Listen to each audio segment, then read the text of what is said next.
Hello, everybody. Welcome back to Blood Lament. This is session 6. I think it's going to be the final session. This has been an amazing adventure, and also pretty brutal, apparently. But I don't want to say too much. I want to get right into things. So, why don't you all say who your characters are? Jared, JB, Dimos, and we'll get at it. G'day, my name's Jared, and I'll be playing Remus, the Ichoriite fighter cleric, who is currently serving the Golden Palace and attempting to fight his way through this secret desert grotto. He's currently at the bottom of the pit, and let's see if he can get out of it. Hey everybody, I'm JB, and I am playing Cynus! He is the Blood Khan's weapon of desolation and murder. But he is currently at 24 hit points, surrounded and completely out of all of his abilities and hit dice. So we'll see how that shakes out. Hello everyone, my name is Dimos and I lost my previous character, so now you will see Kriga, the Goliath barbarian who is following the path of the river. A subclass that you can find in Esper's book, and we will see what surprises this path has in the battles to come. He's trying to assemble all the fragments of his deity's broken sword. And on that note, if you are wondering, where does this adventure come from? What does it have to do with anything? This adventure utilizes content from my book, Esper's Emporium of Esoterica. There's a link down in the video description, and all the players are using options from that book in their characters. And let us not forget Mulga of House Tarabir, magician. He seems to be not quite a wizard. He's got some sort of power source that has a celestial quality to it. So, but he's neither a cleric. So what is he? A dour fellow at times, cheeky as well, and he has a crystalline orb that he holds in hand. You all have made your way to a secret location, the Vault of Eridoka, within a craggy mountain in the rocky Badlands region just north of Tarabir Palace. It was a bit cryptic getting in here, and once you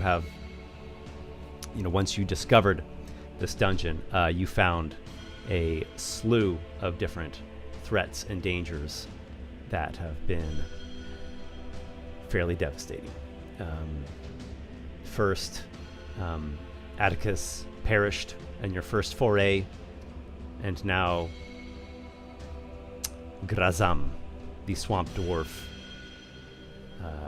who has been in your party from the get-go, he as well has perished in the grips of a foul flesh ooze of the pit.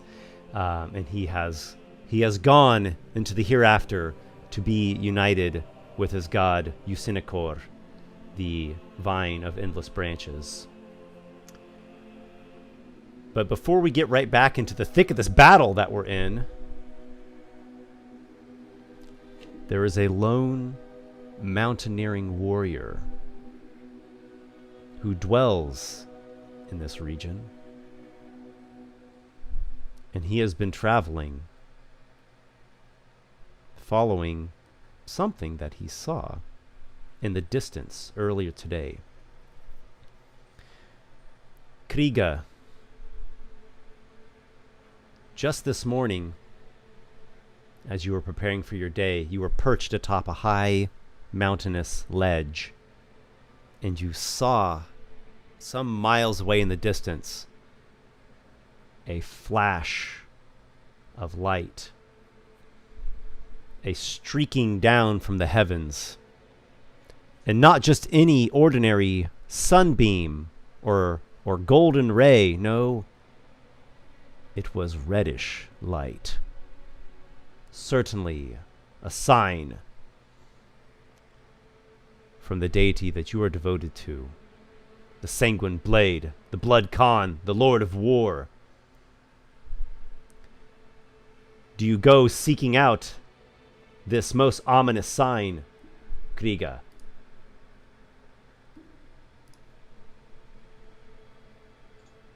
Yes. Very, very excited. I'm starting to run towards this light, and I'm talking to someone or something that I'm, even though I'm alone. At last, yes, we have been walking and running for a week, and at last I can see it. This is our path. Can you feel it? And I have a huge sword on my back, and when I'm asking, can you feel it? I'm looking towards my back, and then I keep running towards the light.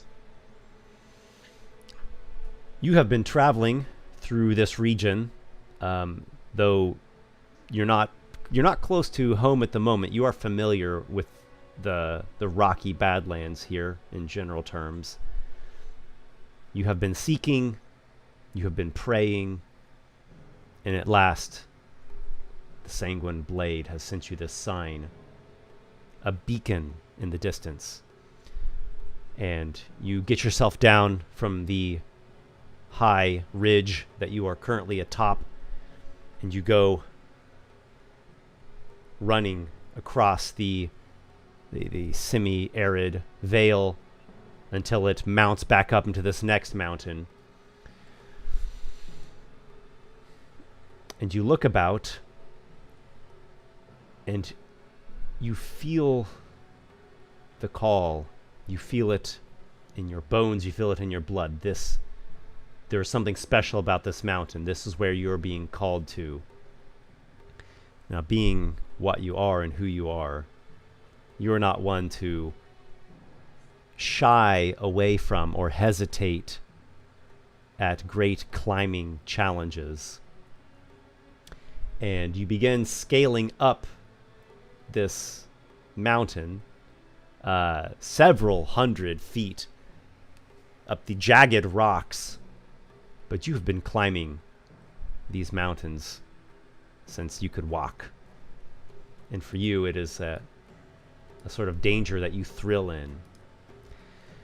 You get to the peak of this mountain, and you see, there is a cleft in the center of the mountain, like a crevice going down, and the sunlight is beaming down, and there you see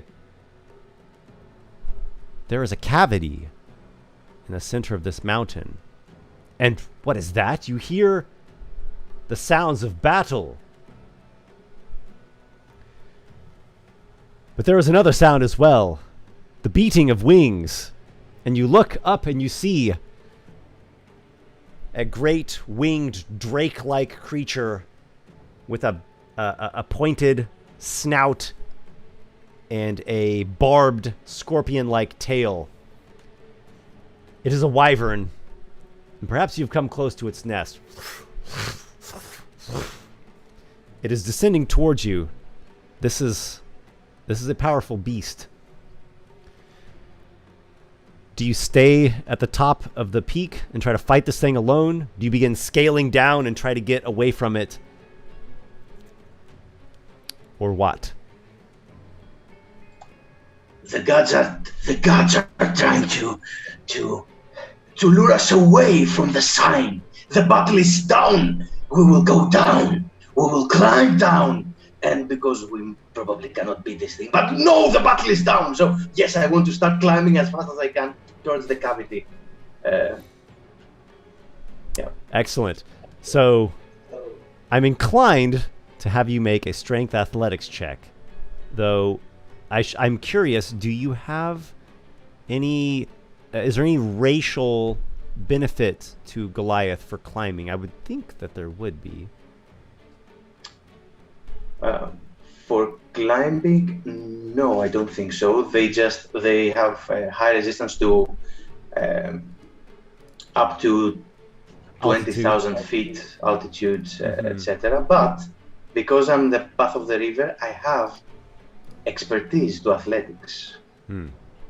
It gives me expertise. So okay, so your athletic score is just quite good. +8. Yeah, that's pretty nice. Well, what do you say, Kriga? You ready to put your athletics to the test? Let's flex these muscles! And I jump inside the cavity. I'm trying to grab myself, and I rolled an 18. Okay, excellent. Downward you descend on your long, muscular limbs with, at a great pace. And the wyvern thing swoops down. It passes by you, strikes out with its stinger, but, it just clacks against the stone as you've already swung down to a lower cleft of rock. I'm going to have you make yet another athletics check because you have a long way to climb. Sure, of course. Let's see. Ouch. That's an 11. That is an 11. Yep. The wyvern is dead set on making a meal out of you. And after you climb a ways, it comes back. This time, it's not going to misjudge its attack quite so. And it comes seemingly right at you, dead on, as though it may smash into the side of this sharp peak of the mountain. And the stinger comes at you, and you try to do an evasive maneuver there on the rocky face, and it does not go as planned. And you lose your hold, and you fall for a space.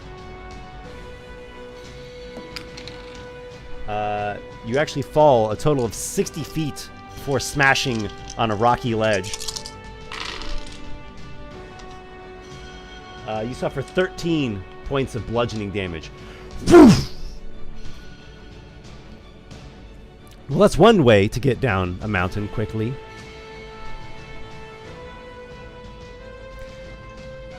The wyvern swoops, and it comes, it's preparing to dive down again for another attack. You're lower now. Do you continue your hurried descent? As fast as I can. As fast? Okay, so you're just dead set on getting down quickly as you can. Go ahead and make your athletics check. Oh, here's something. You maybe you already know this, but I'll just say it anyways because it could be helpful to consider. Barbarian Rage gives you advantage on strength checks. So you would have advantage on your athletics check here. Yes, but it will last only for 6 seconds if I don't attack or receive damage. I'm not that big of a stickler on. Here's how I think of rage. As long as you're actively engaged in like assertive, offensive things, I'm fine with it. But as soon as you start like running away or hiding or drinking potions or sneaking, then it's over. Okay. But no, I'm not super. How it should be. Yeah, I'm not super stickler on like you every single round have to track if you took damage or made an attack. Okay. I think I will save the rage for the action battle for now. Okay. I just thought I'd put that. I trust the +8 athletics at last. All right. Go ahead. Give me another athletics. 24. Okay. The wyvern comes swooping a third time. And it doesn't even come close to you this time. It comes at you and you do this like swinging maneuver and get yourself down. You're like a mountain lion, just you're like a chimpanzee just swinging from rock ledge to the next, and the thing just completely misses, and it gives up. It probably like smashes a wing on the side of the rock even, and that's it. It's had it with trying to get this mountain man, and it goes back up to its high peaks to search for easier prey. And you finally get to the bottom. You land, and two things immediately strike you as you are here at this cavity in the middle of the mountain. First of all, there is a grotesque and disturbing entrance into the mountain vault. A great stony archway with monstrous heads, leering, with each having forked tongues with eyeballs on them. Some kind of terror that makes a chill run down your spine. And then the other thing is that you hear shouts echoing from within this strange, secluded vault.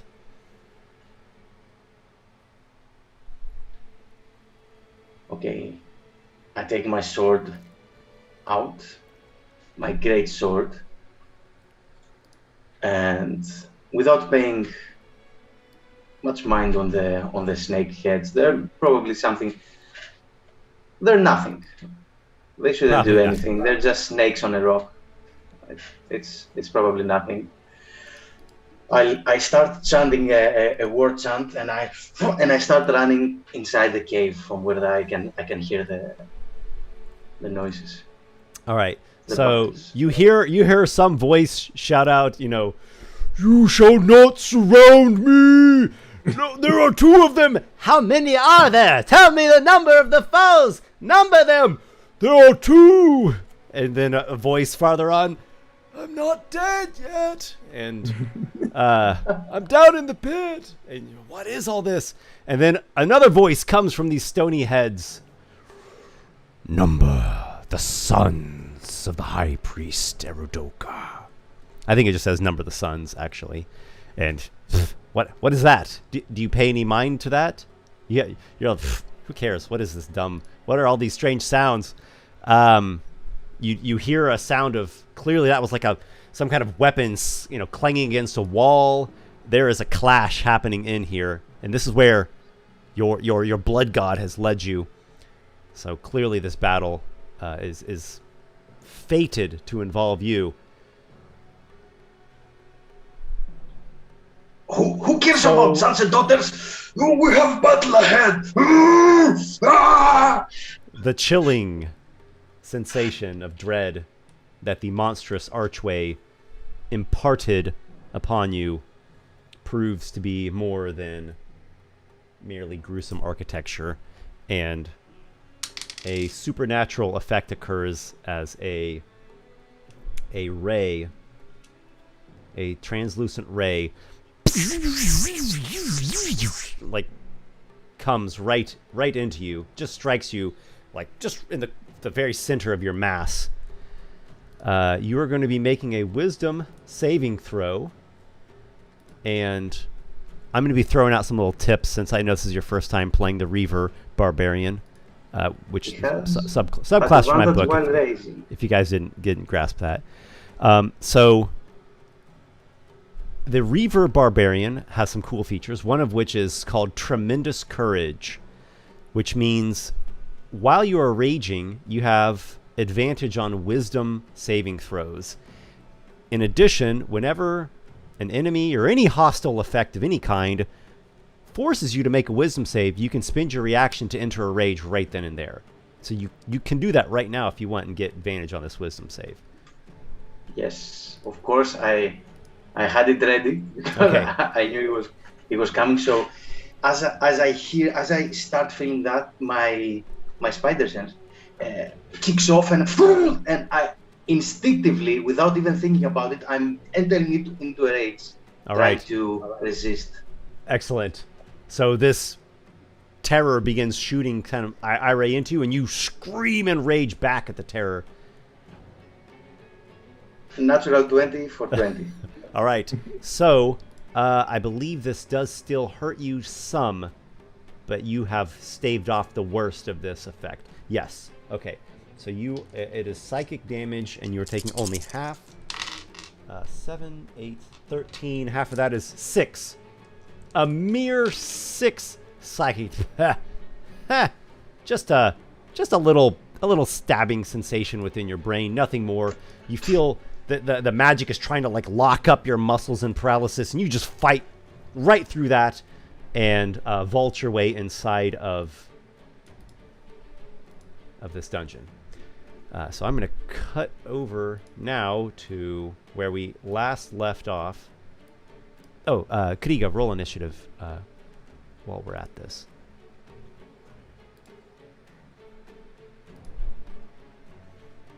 19. 19, okay. Plus 2.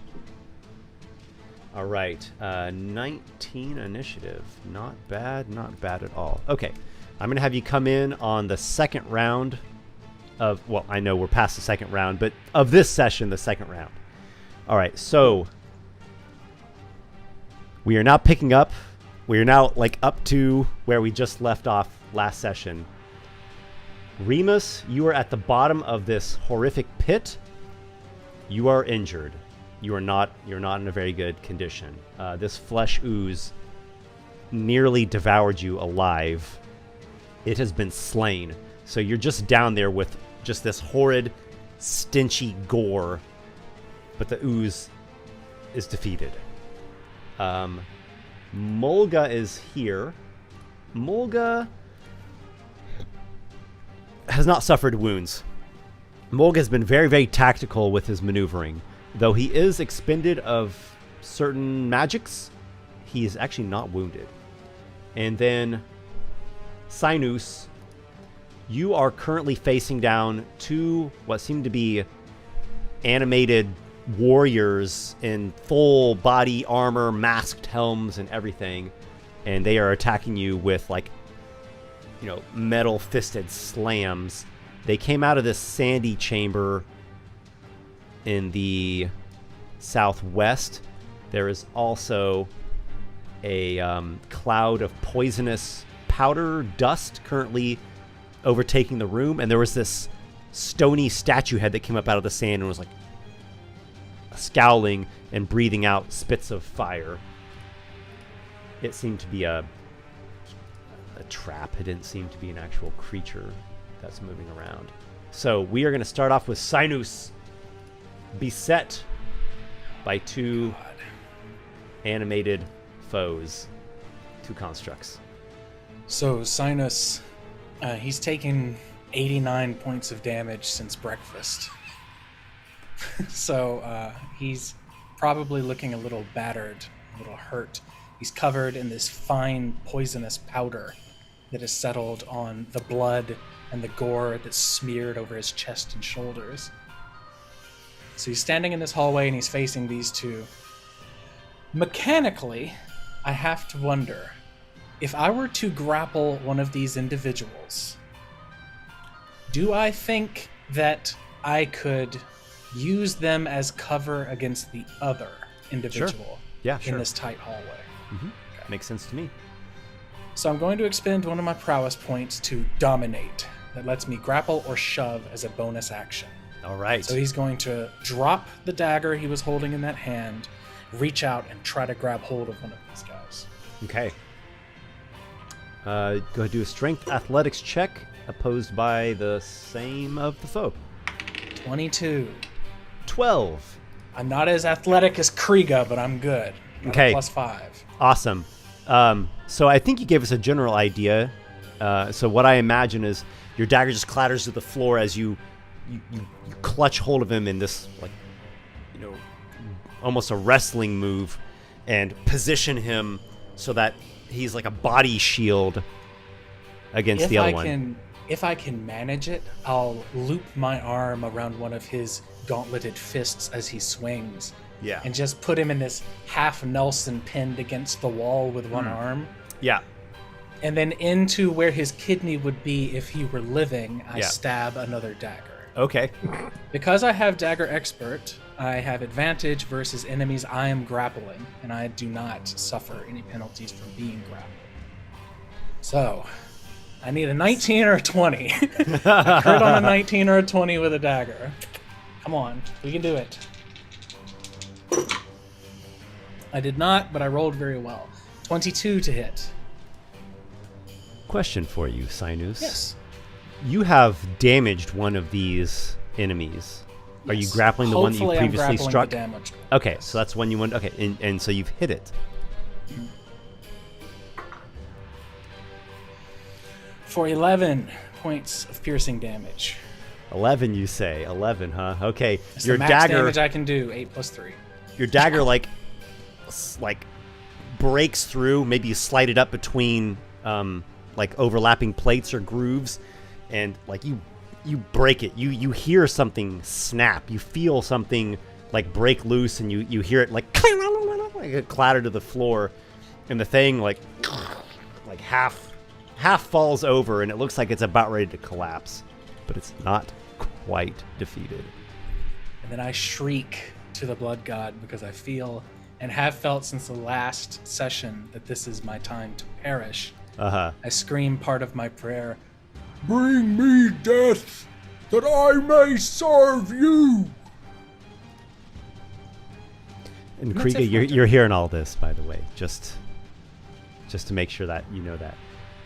We now turn to Remus, who is in a pretty nasty and sorry state, but the ooze is slain. Remus turns and looks towards the rotted pile of flesh in front of him and says, "I will return." And he clambers up the wall very slowly as he's at 2 levels of exhaustion and moves at half speed. But he will dash as his action to try and All right. get up out of them. So you're correct, it is very slow. Climbing is already at half speed, and then you're exhausted, so you're going up at quarter speed. Additionally, you have disadvantage on your ability check to climb. Go ahead. Oh, both 8s. So that's going to be a flat 10. No, Flat 11. 11, No. okay. I'm proficient. That's 12. There we Okay. go. Remus, you're not making it out of the pit. You have not failed so disastrously that you've hurt yourself, but it's just gore slicked. It's just slimy bits, and you just can't get a grip on it. That was... I think you still have an action, though. That was like your speed, so you could dash as your action and try Dash again. is my action then. Yeah, and try again. Okay. That's 11. Same thing. So you're struggling in the gore pit, and you're wounded. That's really the kicker on that. Somebody. The title of Remus's autobiography is "Struggling in the Gore." Somebody failed a Constitution saving throw against this creature when it struck them, and I said, "Hey, make a con save." Am I remembering that correctly? Could have been that was Remus Grazam. because it was at least 10 times. I think that Grazam failed that one for the disease, I believe. Uh-huh. Okay. Yeah, it might have been Grazam. All right, so we'll get back to Remus. We're going to go to Mulga. And Mulga is... he's a bit torn between helping Remus out of the pit and helping Cynus. You can take care of it for now. And he decides Remus can take care of himself. He's going to need a dash to get within viewing distance of what's going on with Cynus.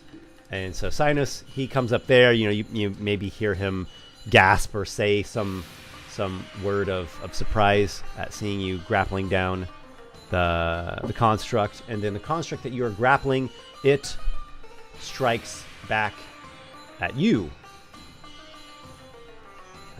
Yes. Okay.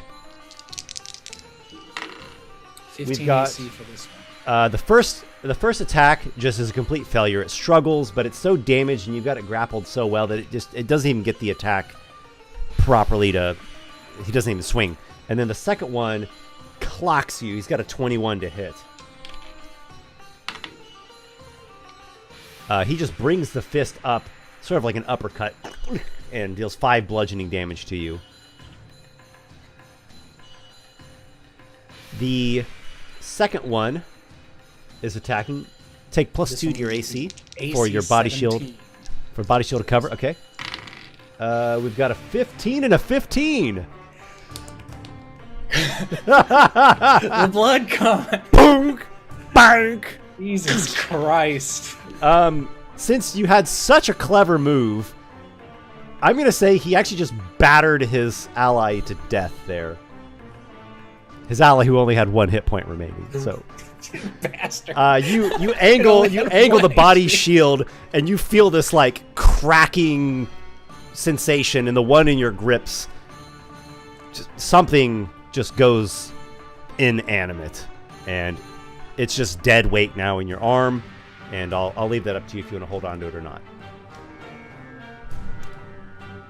We now turn to Krieger. Are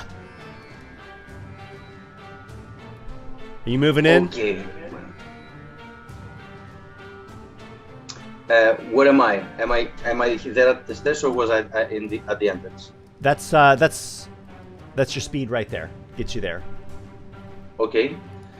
And of course I will dash. And as I dash, I'm shouting at I don't know who said it, but I'm shouting, "Death has come and answers to Krieger!" And I'm dashing towards whenever I heard the... Cynus, you hear this voice, and you hear these thudding, running, heavy footfalls, and this is right in your field of view. Coming through the corridor is... What does he see, Dimos? Okay. You see a... Let's fight in feet. Okay, yeah, I'm 2 meters and I'm 2 meters and 40 centimeters high. 7.5 feet tall, maybe? Yes, perhaps, probably. Sorry. Exceedingly tall. Guys. Europe, sorry guys, Europe. So what is this meter you speak of? It is measured in feet, inches. Yeah, sorry. And you see someone who is bald with no hair, but he has tattoos all over his head like thunders, and he is wielding a greatsword which is almost like black red everywhere on it. It has teeth. And it's almost like one part of it. It's like broken, but it's jagged, right? Like a fragment. Yes. Uh-huh. Okay. And I'm just wielding it, and my eyes are red, burning with fury and rage and hatred. But they're not towards you. You see that I'm trying to look past you to see what you are fighting with. And yes, you can see full muscles everywhere.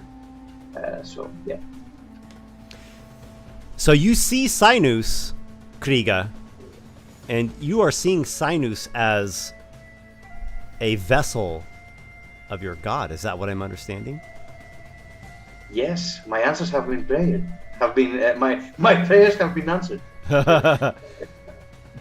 And maybe Cynus's prayers have been answered as well, as you see this muscled, stony-skinned, fully tribal tattooed warrior come berserking through the hallway carrying this jagged dark crimson sword, shouting battle cries of the blood con. So that brings us to Cynus. How do you react? What do you do? In my head, I'm imagining the scene as shot cinematically, and the camera whips around the corner and shows this Goliath stomp forward with this big red and black blade, screaming. And Cynus ducks under one big sweeping hit from this automaton next to him that smashes into the wall. and peels off what remains of the dead one from the hand that skewered it. He draws another dagger. And can I scoot down southward, like snake around and push through? Or do you think that would take like an athletics check to push past this automaton in this hallway? You're just trying to get around him real fast? Yeah, I'm trying to move south of it so I believe here's what I'll this offer person you. is sent by the Blood Con. Sure. I'm not sure they're not going to kill me. Because that's how the right. Blood Con works, right? You face your enemies. Sure. Yeah. If you're just trying to quickly get around him, that's all. I'll make you an offer. Sure. You're going to make either athletics or acrobatics check against a high DC 20. If you fail, you'll provoke an opportunity attack and you won't make it past him. If you succeed, move on by and take the rest of your turn as you want. I think it just occurred to me that I have another recourse. Because I Okay. do have one more prowess point. This brings me to 0. I have one more prowess point. Okay. I'm going to try and grab this one because I already have the hand free. I don't have a dagger in it. I can't make I could draw another dagger, but Okay. it's already free. So I'm going to go ahead and try to grab this guy. Very well. If I succeed, my plan is to drag him backwards and expose his back to this new ally or enemy. Okay. 21. Come again? 21 for my athletics check to grapple. It has a 21 as well. In the event of a tie, the state does not change. So you continue to not be grappling. You So struggle. it whiffs. You struggle, and maybe the construct even it's not intelligent, but it seems to understand what's happening here. Like it's about ready to get dragged to its doom, and it doesn't want that, and it fights you off. But that was just your bonus action, right? Yes, that is a bonus action. You could spend your knowing regular that- action to try that again. That's not a bad idea. Let's go for it. Yeah? Like, most I can do is like Okay. 13 damage. That won't kill it. 25! Oh, we got an 8 that time. All right. I rolled So a natural 20 plus 5. you grab So, the thing and you pull it back like this and are like offering it to this apparently champion of your same god. For those at home, I'm considerably shorter, about 3 feet, a full meter shorter than Kriga is, but I am just as heavily muscled and made completely of pitted and blood-soaked bronze. So the idea of me dragging this machine-looking creature, this armor-plated thing, between me and this stone monolith that just arrived, that's pretty awesome. The thing, again, it doesn't seem to be very intelligent. It simply does this. It says, that guy's there, that guy's there. It's assessing its situation, which suddenly has become not good. Remus, are you struggling in the pit still? What are you doing, Remus? Still going to keep climbing out. Okay, good luck to you. This is a 19. Okay. With disadvantage. Coming out of the fleshy gore pit is Remus. You have clawed your ways out of the bowels of death. And then I will stagger my way up the slope. All right. There you go. You're wounded. You're hobbled. You're really just kind of hanging on for to your life. But it looks like you're going to prevail, and that's the main thing. And I think that's incredible. You hear there's really something happening out there in the corridor, Remus.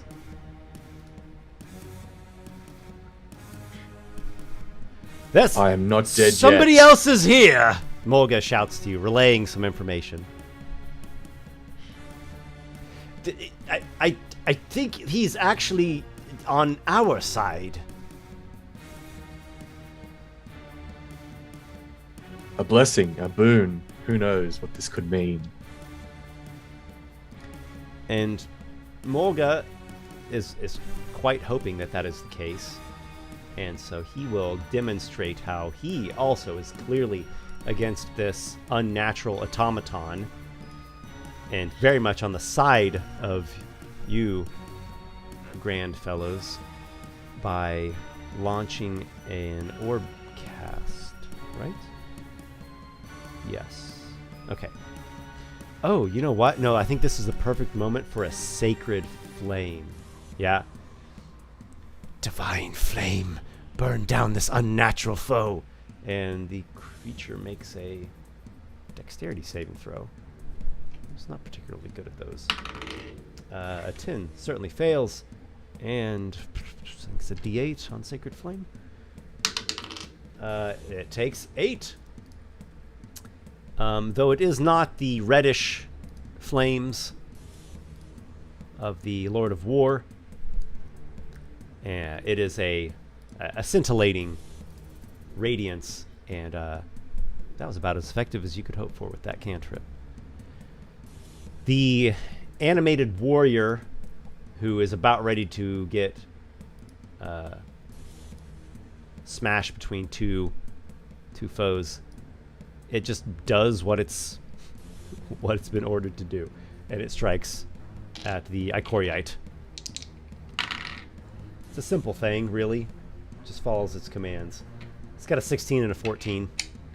16 hits. Whap! He deals 6 bludgeoning damage to you. I'm still up. The things are beating on you, but they're just a single one of them is not really that terrible of a foe. You've faced far worse. Kriga! You fall upon the foe, and what happens?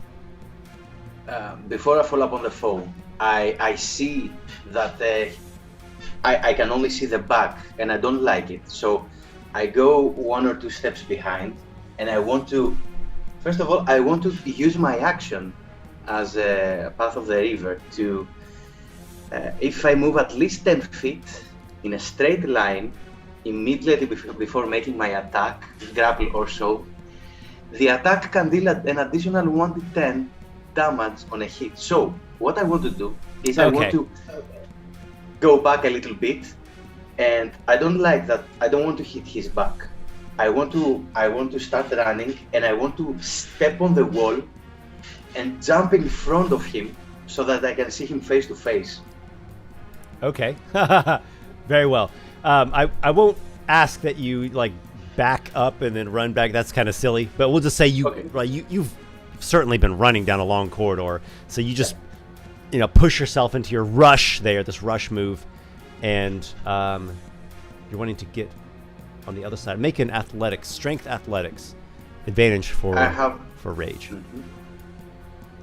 Yep.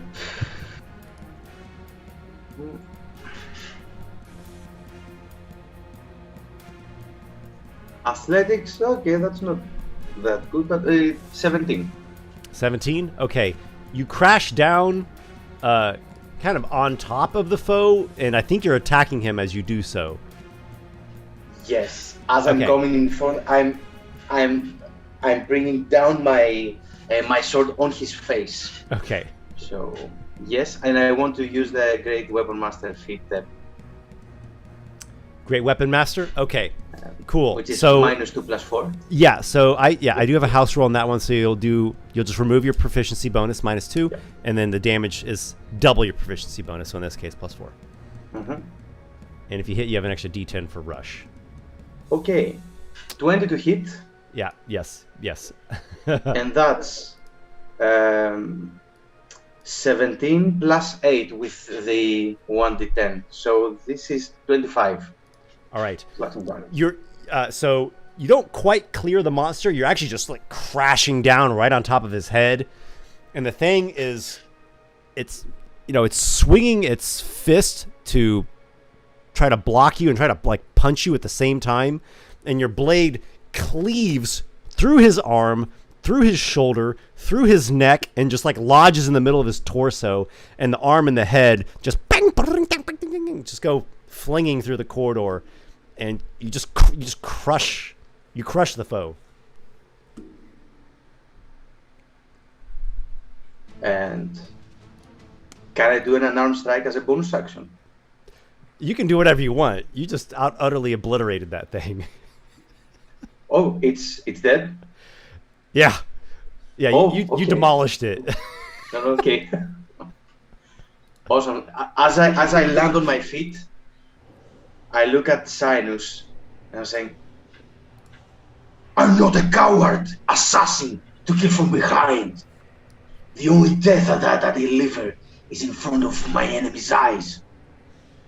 Let's go. Where are the others? Lead me. Cynus lifts a hand that doesn't have a dagger in it, but it has the remaining fringes of an arm of the automaton in it, and he uses that to point down the hallway towards the stone face that nearly murdered him. Can I use the rest of my movement to go where he points? When he points at? All right, so Awesome. you move in this direction. Mulga is watching you intently. Who is this man?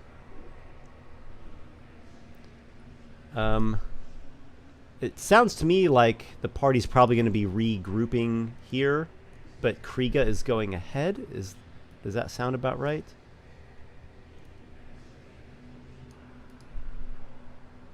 I don't know. Cynus, do you follow The him? non-committal shrug from Dimos. Oh. Do you follow him? Absolutely not. No. This Okay. was, again, it all played out a little... It played out a little too perfectly for Cynus to not believe that it was the will of the Blood Khan. Oh, He sure. stepped into the sands of the arena and was ambushed, and Remus survived utter desolation afterward. It's too coincidental. He doesn't believe it. So he believes that him taking on this extra threat, him being bold and venturing forward, saved Remus from destruction. And so he wants to go and meet back up with Remus and Mulga. And if this new companion wants to run forward and throw their life away in this place, it's exactly what he just did. He can't judge them, but he's not going to chase after and try to stop them. Okay. And Remus, you are limping through this dark, shadowy corridor here, just utterly drenched in gore. Luckily, it's not your own. Most of it. I'm hobbling myself with my trident, and I've got the Mace of Aradoka strapped to my belt. And I arrive through the hallway and say, I do not doubt myself. As I emerge. I am glad to see you persevere. He looks at Mulga for the first time, and Cynus behind this basket helmet of the construct that is his head. He looks from behind the basket at Mulga kind of for the first time with a sense of camaraderie. Up until now, he assumed that he would have to kill Mulga at some point. And seeing Mulga throw such reckless abandon to go and save Remus has really changed his perspective, this thin, willowy man. Even if he is fit, he's fit in kind of a mortal way, not as the Ichoriite who stand as these constructed gods among them. And he extends a hand to Mulga, realizes it's covered in gore, and remembers how he feels about that, and then retracts the hand and says, Well done. We have found glory in this strange place. I don't know how much glory we found yet, but strange, yeah. You're dead on with that. he looks at Remus. And Grazam. Grazam did not make it. he has gone on to his sacred realm. Where is this interloper, the one who came? He points Is with he- the automaton arm. He just went down that way. He seems very intent on, well, the glory thing that Cynus was just talking about. The sort of thing that can get people killed easily. Enraptured in fervor. I have carved a path for him to find some glory before he returns.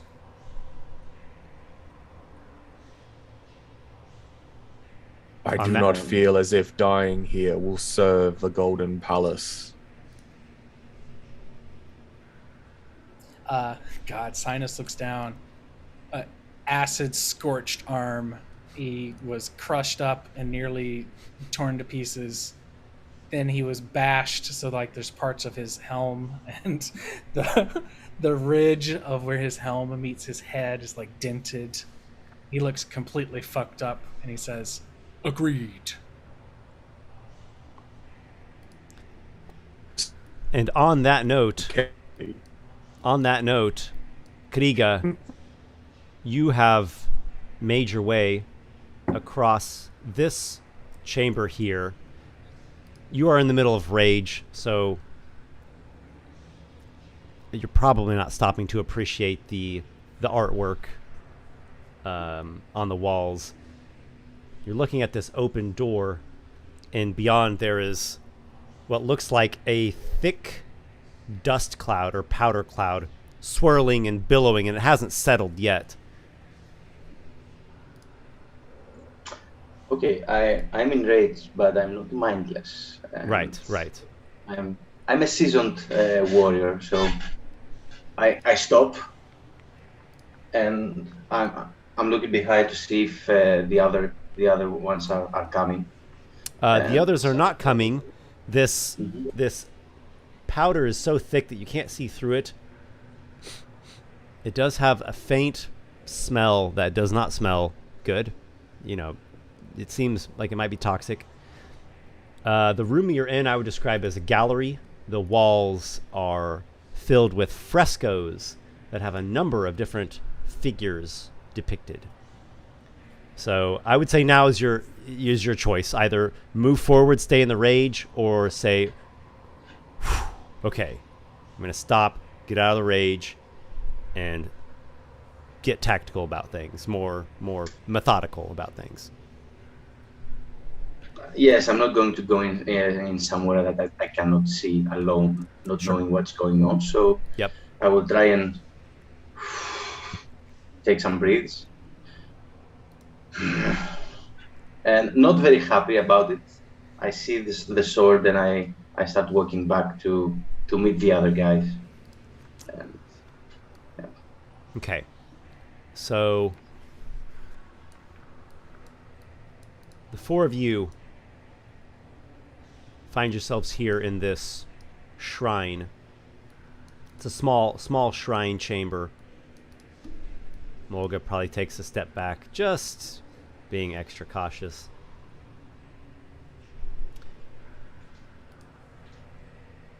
Kriga, something about this place is unsettling. You see remnants on the floor of defeated foes, and they are reanimated bones, skeletal warriors that have been destroyed. There was some awful gory thing, so you see like streaks of the flesh ooze all over the floor. And these brave individuals seem to have defeated these horrors.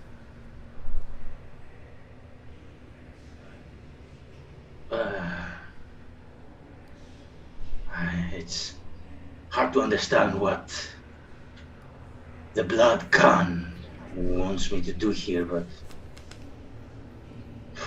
well, maybe you can explain. It seems What to am I me doing that here? you're doing it, says Mulga.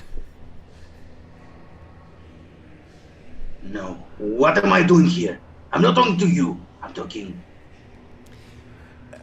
I don't know. I Who's blessed? hail from Tarabir Palace. It's not terribly far from here. Maybe you've heard of it. the ruling seat of our region. Oh, so you're a noble? Yes. Couldn't you tell? He smooths out some of his finery that he's wearing. Oh, my apologies, noble. And I bow kindly. Okay, now that this is out of the way, what am I doing here? You are aware of House Tarabir, Nakalani, Rasika, the king and queen of this region? Yes, of course. Well, it would seem that yes, it would seem that there are some rather nasty skeletons in my family's closet. I have been unaware of it up until just a couple nights ago. We have come here to clean those skeletons out and to get to the heart of what has brought a curse upon my noble house. Well, we've already stumbled onto a couple things and dispatched of them. There's probably more waiting for us. And he points that way. If you have come to serve the Blood Khan, then you have come to the right place, and you have found the right people.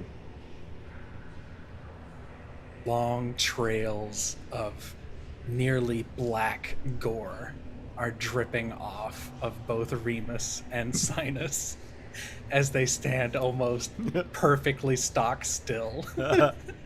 It's like, can't imagine anything more creepy than the two of them in this moment. Mulga does look like he's quite disheveled, but he's not wounded. Seeing that Kriga has also been wounded, if not as badly as the rest of us, Cynus will say, It has been some time. I feel as though I must rest. I cannot go forward and bring glory, only throw my life away. Mulga contact juggles his orb.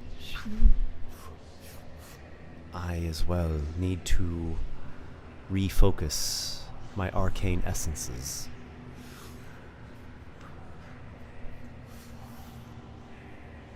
Can I ask, in this chamber, this shrine that we're in, do we identify it as the Blood Khan's shrine? Is that right? Or was it the different god, the harvest god? You do not identify it as the Blood Khan's shrine.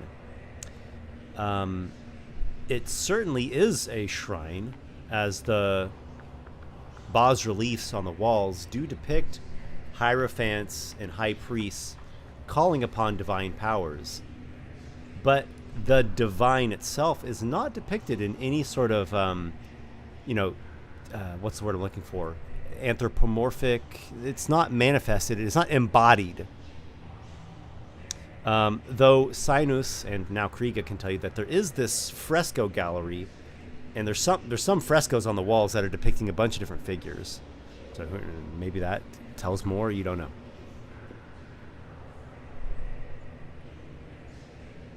Perhaps this place is not the best place to rest. Cynus shakes off some of the gore from a dagger and puts it back into his girdle and says, I will not brave the heads again. Here is fine with me. But if you have another suggestion, I will hear it. The antechamber, just outside of the archway, should be plenty for us to fortify our position. Yes, I'm for that. Agreed. Mulga will actually not make a befouled. knowledge religion check on this shrine. He's probably a bit interested in what Remus was questioning. Cynus is horribly dumb, so Yeah. he's not doing anything like that. Mulga looks around and he says, I've never seen anything more vague in my life. I don't know what exact religion they're supposed to be following here. I mean, these are high priests and hierophants, so they would stem from a tradition that's older than Matristrianism. But, I don't know. I've never seen anything like it. An old rite that involved cutting of the bodies. And Remus will point towards the chamber where they found the surgical implements. Mm-hmm. Pain is the purest form of worship. Yeah, but, I mean, this is not an old place. This isn't some ancient temple. Even Grazam verified it. This place was built just some years ago. Perhaps in time these things will reveal themselves to us. Yes. That's the hope. So, your party takes a new position within this this entry antechamber here, and If I remember correctly, you take a breather. close that door. Close the door. Yeah. There's a button. We don't know about the button. It's disabled for now. Hopefully no one leans against the wall and activates the button. Yeah, you all take a breather. Maybe spend some time talking about, what you've seen here. Maybe praying. Maybe formulating a new strategy. Just give me a moment. I am actually looking over some notes here. I would take the time, obviously. Someone that worships the Blood Khan joining us here is a boon and a blessing. So I think Cynus would extend whatever courtesy Kriga would demand or suggest. Saying his name, explaining what happened, explaining what we've seen, where we've come from, all that kind of thing. But Cynus specifically is not very inquisitive, so he's not going to pry and ask you too many questions, Kriga. But he does ask you about the sword.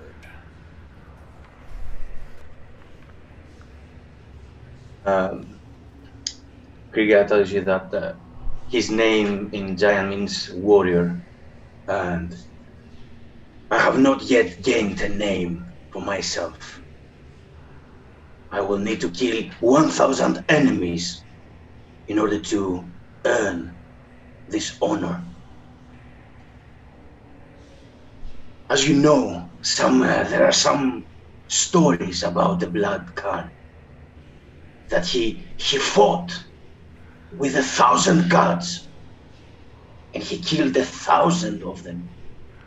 But at the end, there were so many that they were able to overwhelm him, and they managed to shatter his sword, his glorious sword, into thousands of pieces, or tens of pieces.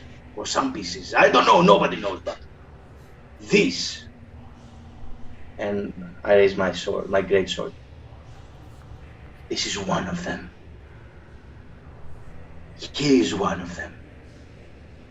And his name is Thousand Blood. If I collect them all, I will be like him.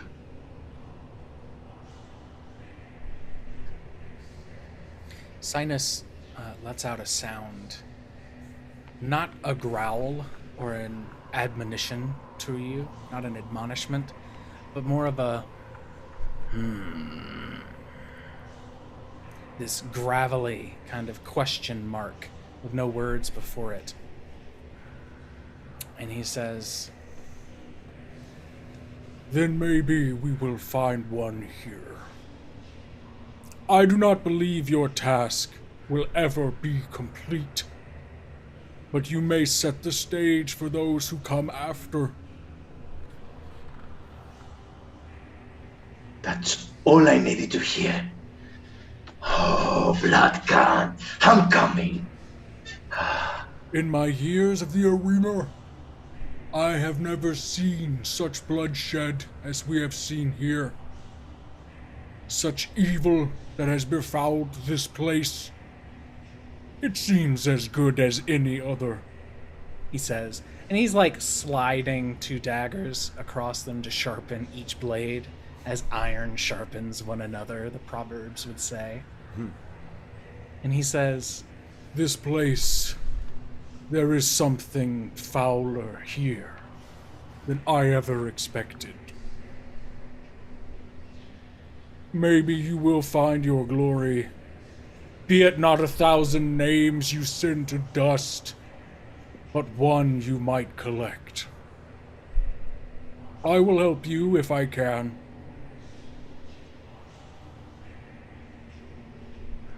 I am dazzled by this warrior's wisdom and by his words. I'm enthralled by whatever you said. It seems easy for me to get excited and enthralled from something, but I'm getting excited when I'm hearing what you're saying. Mulga is standing a bit apart from you two, has his hands like this, with the orb just hovering right above them.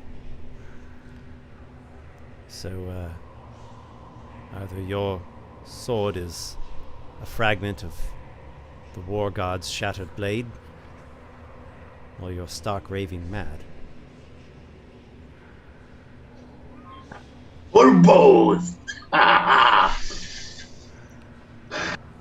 Well, just make sure that you don't turn that blade towards us. And I'm fine in welcoming you into our squad here. We need all of the help that we can get. 2 of There's us no- have already perished. Let us not have any more of us die in such a wretched place. There's no glory. There's no power in betrayal. If I want to kill someone, I want him to know. Don't worry. As far as I can stand, I can see I'm glad there are a to lot hear of that. things here. I wouldn't want to have to resort to other measures to keep myself and my allies safe. And as he speaks, you see like images starting to dance within his orb, dazzling, almost hypnotizing patterns and figures. But then he puts it away. I feel better already. You all have completed a short rest. And I have to urge the rest of the group to push for a long rest. Because for me, hold on just 1 second. I don't want to forget this. You all have also gained another milestone.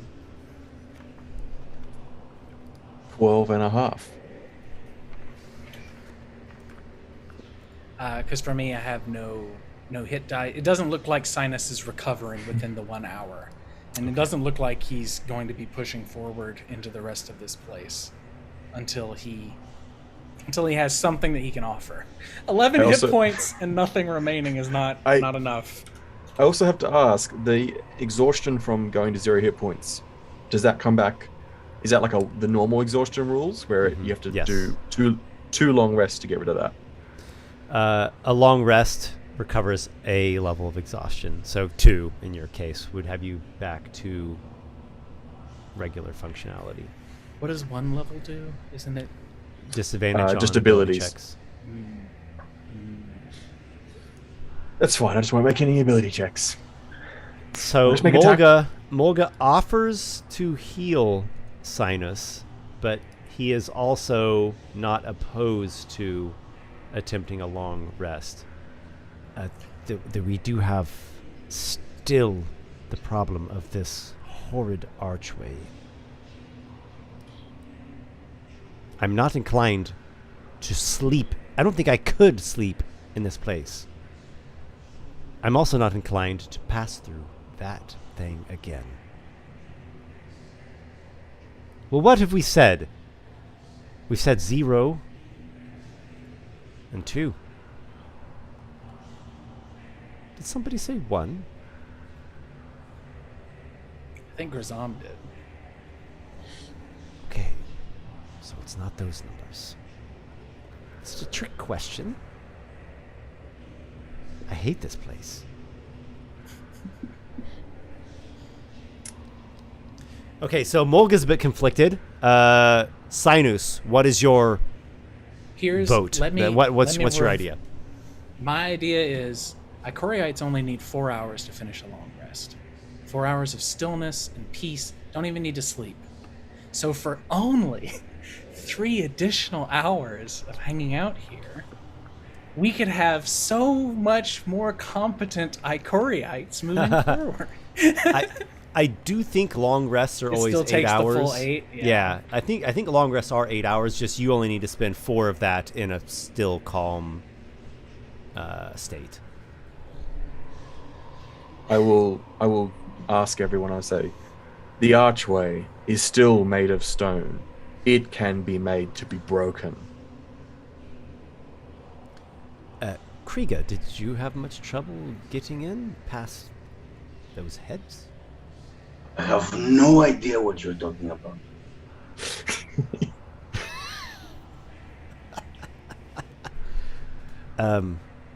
Kriga, those monstrous heads over there, they are a major problem.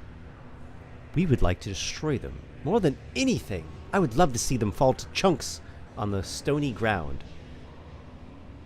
What do you say? Give your sword a bit more of a strength test? Stress test? The stone snakes. Yes. What did they do to you? They're just stone snakes. No, they are imbued with fell magics, and they have delivered tremendous assaults to our minds and bodies. Let's break them. You did not experience this yourself. You know, there were some sounds and there was a battle. I don't know. I was called one, but we can break them if you want to. If we're gonna do that, we'll finish the 1 hour, and then I'll use second wind and get back some of my stuff, and we can plan to smash the doorway and the heads. I will. Yeah, we can do that. Cynus just says yes. All right. And the blood con favors it because I did roll max in the second wind. Fuck, I don't want to do this. Remus, are you on board for this? Remus is at full hit points. Okay. Mulga is as well, and he's got his 2 spell slots back. And he is proficient with Arcana. How many hit points can a stone snake have? Right. I think it did 68 the first time we fucked with the doorway. Like, total. We have broken 1, so we only have 1 left. The heads are not broken, though there is a little scuff mark. Someone did 1 attack. Someone damaged it 1 time. Remus Okay. Now I know what you're talking about, Dimos. I know what you're talking about, Dimos. The very first time you all came here, somebody succeeded on a Arcana or Dispel magic scroll. That's true. Okay. So, I don't know who it was that, maybe it was Mulga who was talking about it. Okay, so it was Grazam. Grazam said, I'm making progress in disabling. It's disabling is what he was trying to do. Magically disabling it. So that's an alternate method. So we've got just attack the thing like brutes trying to bash through a city wall. We have Mulga attempts to disarm it with the Arcana skill, which he might only need 1 or 2 successes to do so, due to what Grazam already did. Or experiment with answering the question correctly. Technically, I don't think there's anything to stop us from doing all 3, right? Okay, well, which do you propose we do first? Smash it, and we declare the numbers until either one solves the issue. May I borrow the mace? Mulga looks at it. Is his royal family's mace. It seems the right type of weapon for this. That seems the right type. He points at Kriega's great sword. I don't know, Kriega. I mean, it is a great sword, but smashing it against stone, well, how much do you really believe that it's a fragment of the Blood God's sword? How much do we really believe? I mean, it was broken once already when it was in its complete form, so maybe it can be broken again. We've tried 0, 1. 0, 1, and 2. I'll give Cynus the Mace of Aradoka, and Remus will use his femur that he still has from the... Okay, the Bone Club. So I think... Why don't we suggest a number to Kriega and have him try it out?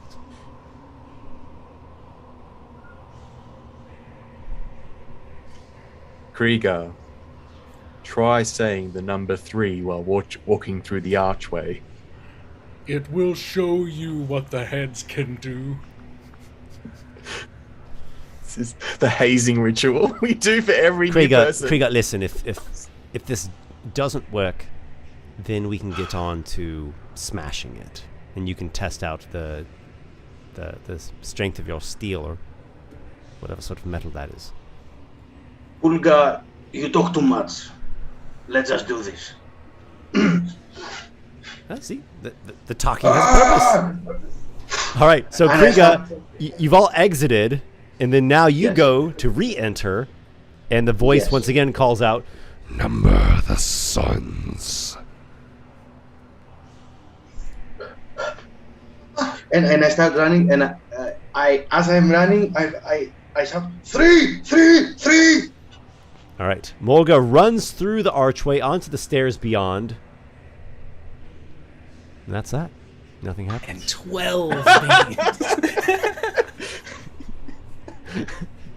So as far as Kriega's concerned, this is just an ugly stone archway. There's nothing, no magic here. What are you guys talking about? And so it is proved he is blessed by the blood god.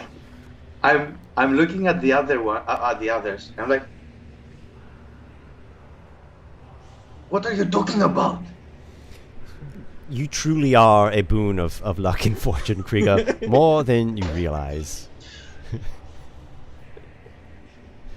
And you talk too much. Just come here. Well, we have to talk to figure things out that involve more than just bashing through all of our obstacles. So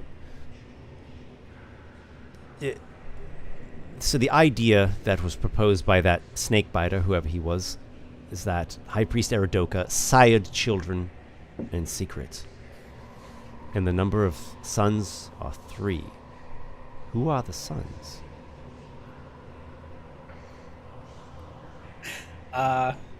Lashed with a cord of leather, rotting from his waist, Cynus pulls one prince head up. I do not remember which one this was. Well, that was one of the princes, one of the sons of Nakalani and Rasika. Allegedly. Yes. He just kind of holds it in his hand and moves it around, and then loops it back. Girdle. So now that we know... Have I mentioned that I hate this entire affair? It would be good to smash this, just to get it off our chest. Well, hold on. The thing counterattacked with its magic when we attacked it. Let me try. Mulga steps forward. The thing bellows. You number the sons. 3, and he clenches for pain. Walks through, and he's fine. It is too useful to destroy now. It keeps our backs safe from reprisal.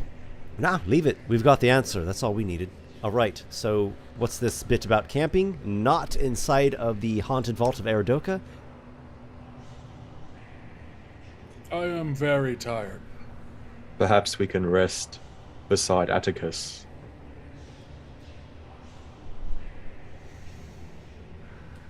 I bet you are tired of corpses. Yeah, I was trying to make sense of what you just said there. Well, he's outside lying down. He's having a nice long rest. Okay. The longest rest. Longest rest. Oh, I like the sound of that. Okay, so the idea is to pull out and go to the cairn of Atticus and take a long rest there. Before we do this, there is one thing I wish to do, and I'll approach our archway and say 3, and I'll head inside. Okay. And I'd like to head towards the gore pit chamber.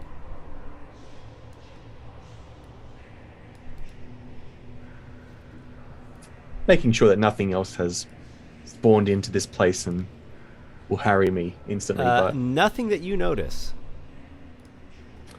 I cast light on my trident as I make my way down towards the pit of gore. We might want to keep up with him just in case, suggests Mulga. Fine. Begrudgingly, I agree. I'm going to climb down into the pit, and I'm going to rifle, as putrid as it is, through the offal until I can find the holy symbol of Grazam. Okay. You pull out. What is the holy symbol? What, Dimos? Can you tell us? Yes. Like, is it a necklace with a pendant on it? Yeah, the holy symbol had a needle, who was a bird that was higher than any other bird, and it was representing the ascension of how high you can go. Okay, so you pull out this chain, or maybe it was like a woven strand, and then there's the pendant of this eagle above this symbol of ascension, and you get it out of the nastiness. This will be enough to bury. So you all return to the cairn. You leave this dark vault. Give me just 1 second here.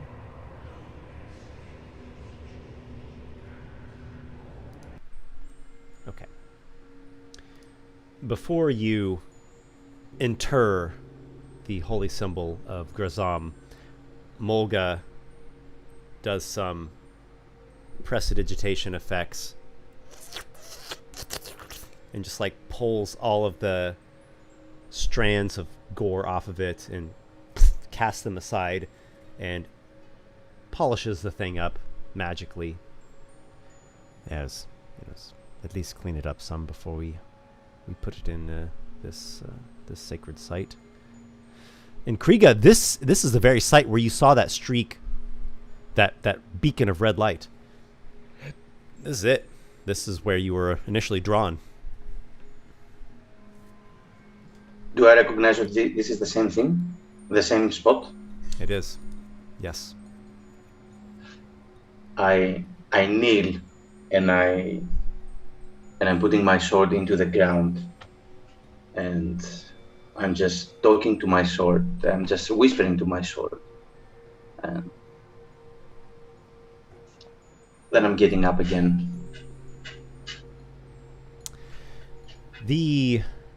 From the mountain crag, right? This mountain cluster where you all have exited yet again. You see the soaring wyvern, and it comes your direction, and for a moment you all start to prepare that this thing is going to come down to try to maybe snatch one of you away. And then Kriega stands up from his prayer with his sword and it sees him and just wings over and heads back where it came from. Oh my goodness! I should award Kriega experience points. Kriega, I will award you a milestone for your mountaineering, precarious climbing / wyvern encounter at the beginning. Does it stack with the milestones that Grazam have, or it's restarting? It's refreshing from the start.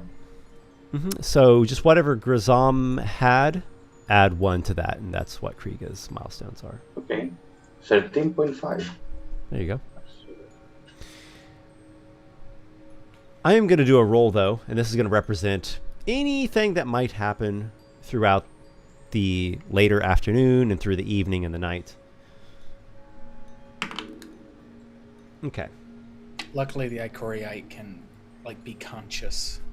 Exactly. Yeah, you never fall asleep, so you're just watchful the whole time, and it's only 4 hours of it that you have to be still. The rest you can be tending to your camp or whatever it is that you need to do. There are no disturbances throughout the night. You all make a small campfire, keep yourselves warm. The night gets pretty cool out here. In the distance, maybe you hear the yips and howls of wild dogs. Every now and again, the hoot of an owl, the chittering of nighttime insects, the crickets and those sorts of sounds. In the morning, you wake up, maybe knock a scorpion out of your boot, and eat your breakfast, say your morning prayers. Remus, do you need to prepare any different spells, or do you like what you have? I'll stick with what I have for now. Okay. But I will have created a small can. I like to have a tall stick or club or something with the holy symbol dangling off it, as if it's hovering above the ground. Somewhere nearby Atticus's little mausoleum that he's built for him. Sure. So we have Atticus's grave and we have Grazam's grave near each other. Okay. So you erect that and maybe you pray over it. Mulga, as you all know, he does have a celestial connection, but he does not share your worshipping of the god of battle. He's a bit secretive and private about his prayer. He probably goes off on his own and has a bit of alone time. And he likes to use this crystalline orb as a focus. All right, so you all have recuperated. Remus, you're down to but a single level of exhaustion. That's more tolerable than having your speed halved. You all regain 2 hit dice, and if anyone wants to spend those, now is the time. Do we get the benefit of having more than 10 milestones in any way? Oh my goodness. Oh my goodness, that is true. I completely forgot that you all do have 10 plus milestones already. So, Remus, what happens? You have some kind of moment or breakthrough or epiphany. What's going on with you? Remus, having buried Grazam here, or the memento of Grazam, at least, will see himself. He didn't have much of a personality to begin this adventure, but now he feels as if he gets under the starry night sky. He feels as if his position in the world and his purpose is becoming more in focus. He has more agency in the world. He is carrying on the legacy of his original sovereign paragon that he couldn't protect.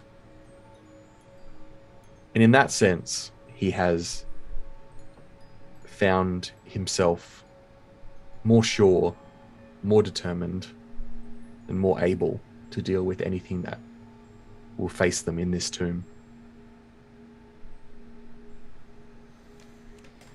Does that incline him towards a third level of cleric? A fighter? One level of a third class? He could go either way, but for the sake of the fact that we are very divine as a party, I believe, so we will go with cleric for now. Okay. Roll a d8, and I will give you a minimum of 4 on that d8. 8. Excellent. Add your con modifier. And there is your increase to maximum hit points. You also gain an additional hit die. So it's like you got 3 back instead of 2. You can now prepare second level spells. So you should have a 1 second level spell slot now. I will update. Yeah. What I Let's have. see. I'm just pulling up some things here. I am a third level cleric instead of a second level cleric. Yes, yes.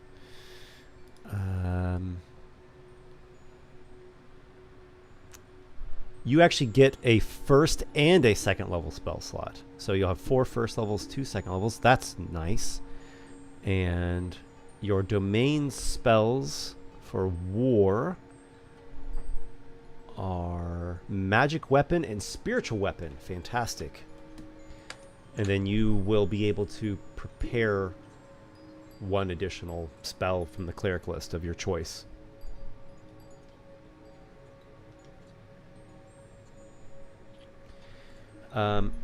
Okay, I'm going to move over to Mulga. So that'll give a Dimos and JB just a minute more to think about what you're picking up for 5th level character. Mulga, so like I said, in the morning he went off to say his prayers and do his practices alone, and he's staring into his orb, and he's speaking with it. He's speaking to someone.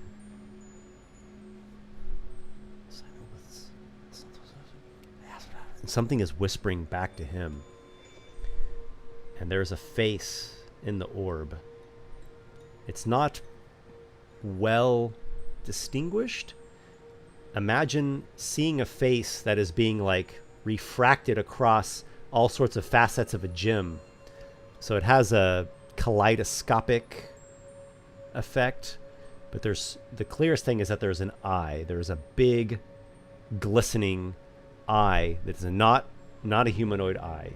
It's something like a draconic eye is how it looks to be.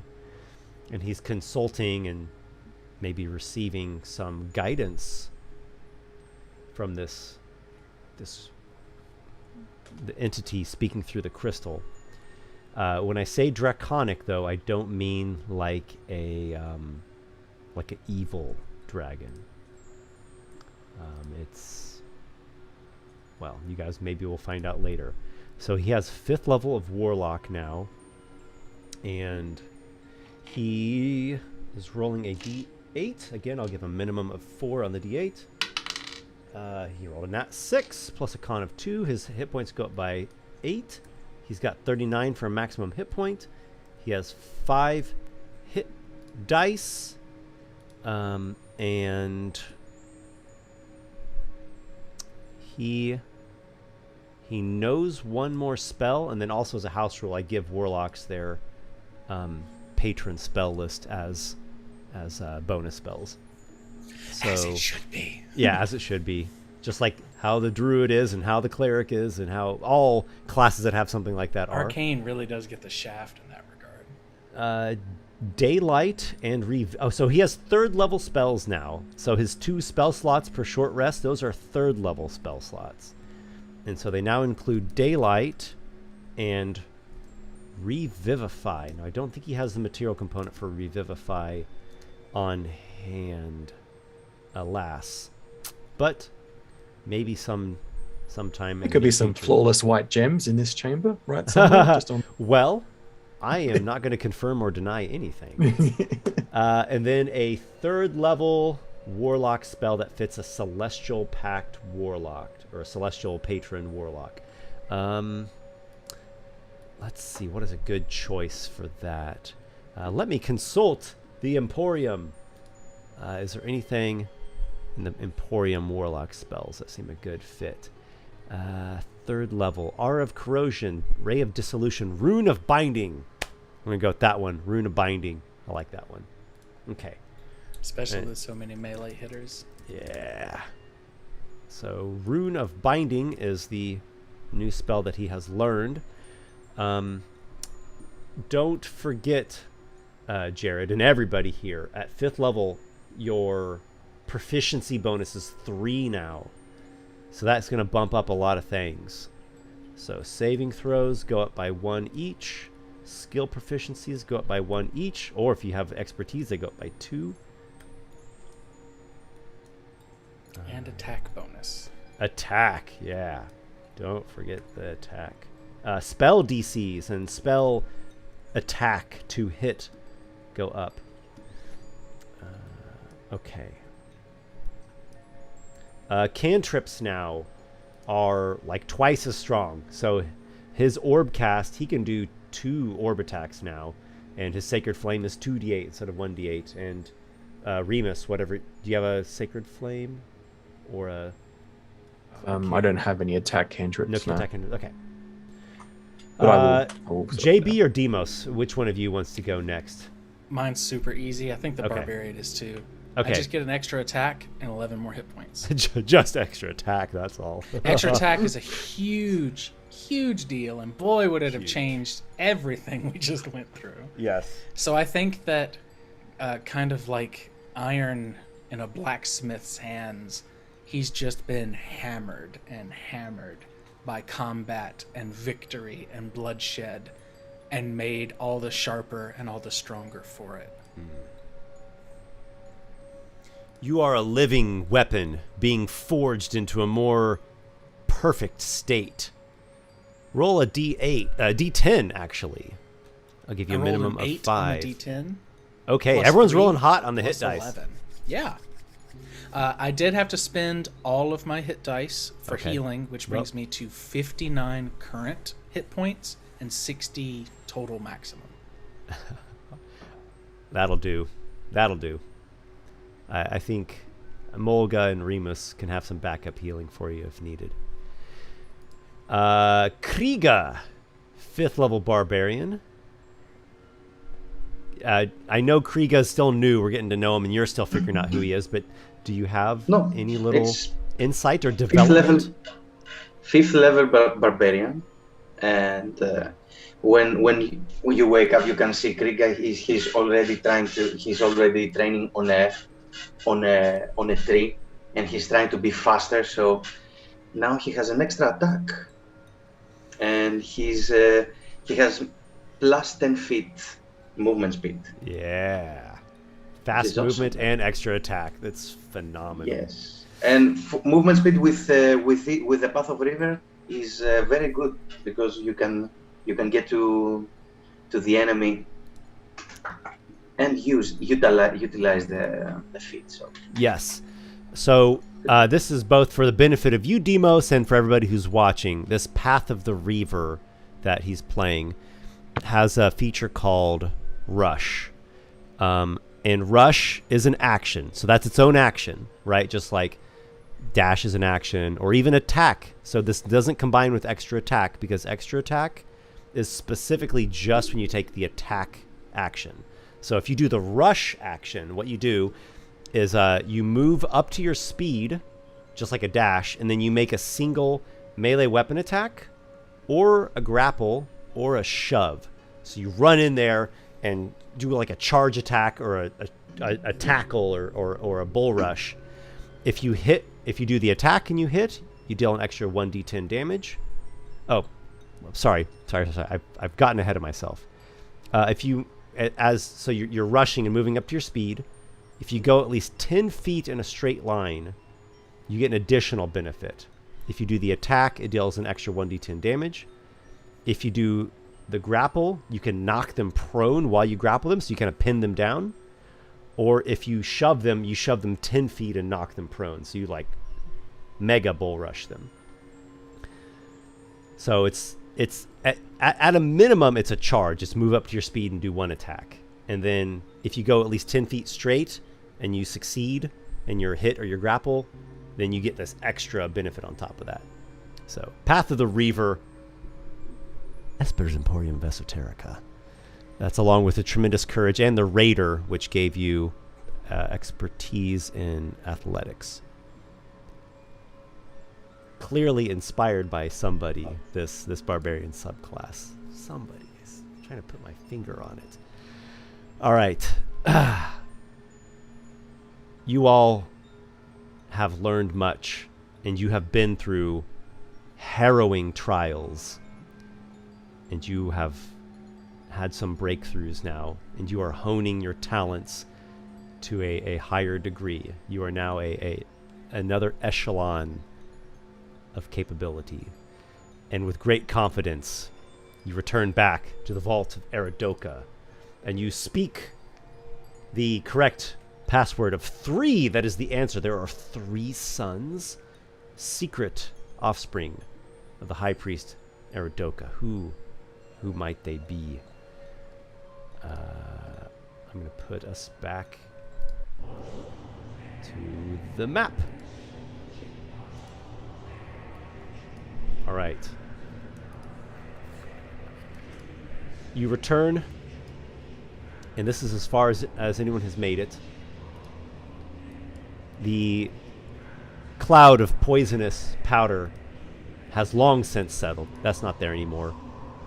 And the scowling stone head has sunken back beneath the sand. I'd like to add, before we enter into the chamber, Remus will have held on to his holy symbol of the blood Khan, and he will say, we will venture into this place for the sake of our patron and for the sake of Grazam and Atticus that fell here. And he will cast Aid, which he prepared in remembrance of Grazam. This one's for you, bud. So everyone, right. three creatures gain 5 additional hit points on top of their maximum hit points, and they gain those hit points. So that will be, I'll pick everyone. Probably just pick us 3, the original group. I think the barbarian has enough hit points as it is. Okay. It's 5 to the max hit point? 5 to the max for 8 hours. Okay, so Mulga's got a 44 max hit point. Okay. Thank you for that. The current chamber that you find yourself in is a gallery of frescoes. They adorn the walls and are depicting a number of scenes. And there are various figures, people, creatures. To the southeast is a door that Cynus already opened. You don't see any indication that anyone has been through here. This place seems just really sealed up, almost kind of tomb-like.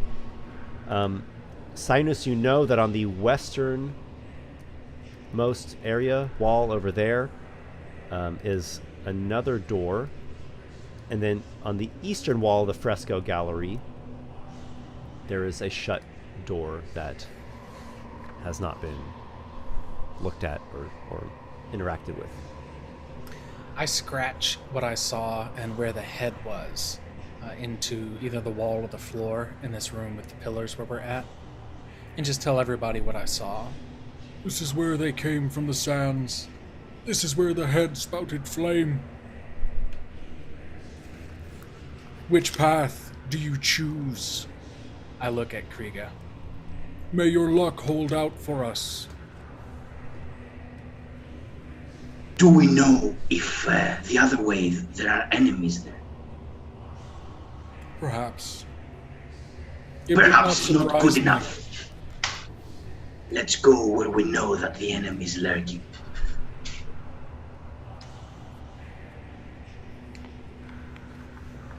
Kriga, which way do you head?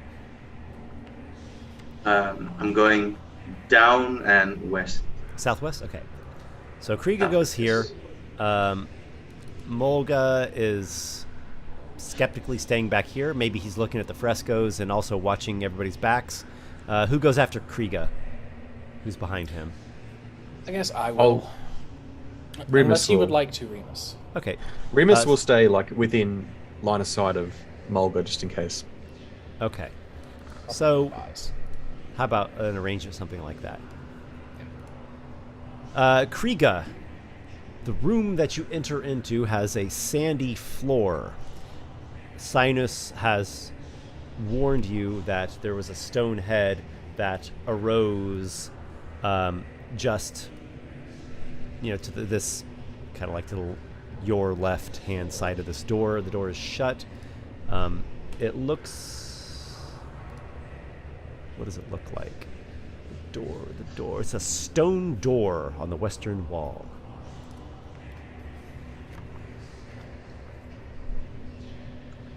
I will run towards where he told me that the head was. Right straight ahead, towards the head. Not the door, towards the head. Okay. You go there. And I'm The sand, it looks somewhat disturbed. It's not like walking on a beach where it's this deep, loose sand. It's kind of a hard packed. Reminded Cynus of the arena. So it's been disturbed clearly, and you look down. Whatever this stone head is, it's all the way under the sand. You don't see anything. Is You the do chain see- Yeah, still... I was just gonna say you do see a chain. Yeah, towards the southeastern side of the room, there's a chain that's just coming up out of the sand and lying there on the ground. I think that Cynus is actually going to take the chain in hand and will say, The head was just a trap. Triggered by this, go through the door. So the chain is connected to something under the floor, and the animated armor pulled it, and that made the head rise up. So when you say take the chain in hand, how much in hand? just enough so that I can activate the head if something tries to come through the door.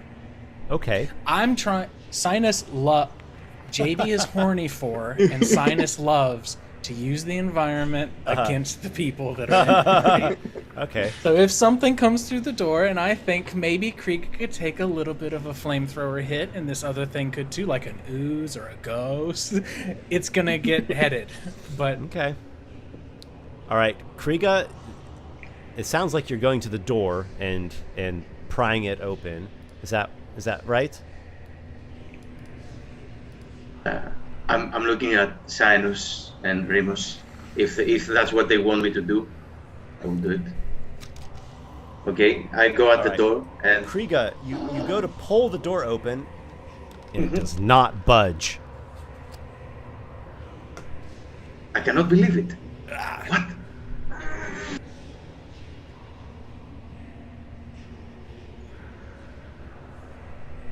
If you would like to make a strength check to try to force the door open with all of your muscular might, I you're would certainly love to. welcome to do so. you have inspiration from last time, dude. Yeah, it's... You do have inspiration. Do you feel like using it on this roll? I don't think so for now. Let me see. Okay. Okay. 13. All right. Heave! Ah! Nope, door does not budge. There must be a No, it's- mechanism. No, there is magic. There's no other explanation.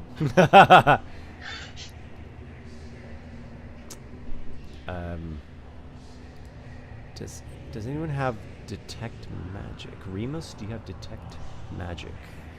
And detect evil and good, Okay. which I will ritually cast, I guess, in this. Okay. So, Remus, you perform your ritual. You spend 10 minutes going through these incantations and repeated lines. And at the completion of that, you gain a sense for certain types of beings. Let's see now. Undead, fiends, celestials, elementals. 30 feet of me. Uh-huh. Aberration, celestials, elementals, fae, fiend, undead. I also detect consecrated or desecrated areas. Can penetrate most barriers, blocked by 1 foot of stone, inch of common metal, thin sheet of lead, 3 feet of wood or dirt. Okay, so here's what I can tell you. You pick up on none of the above. The stone door, you would expect that your supernatural sense would extend through that door, right? A stone door is not more than a foot thick of stone.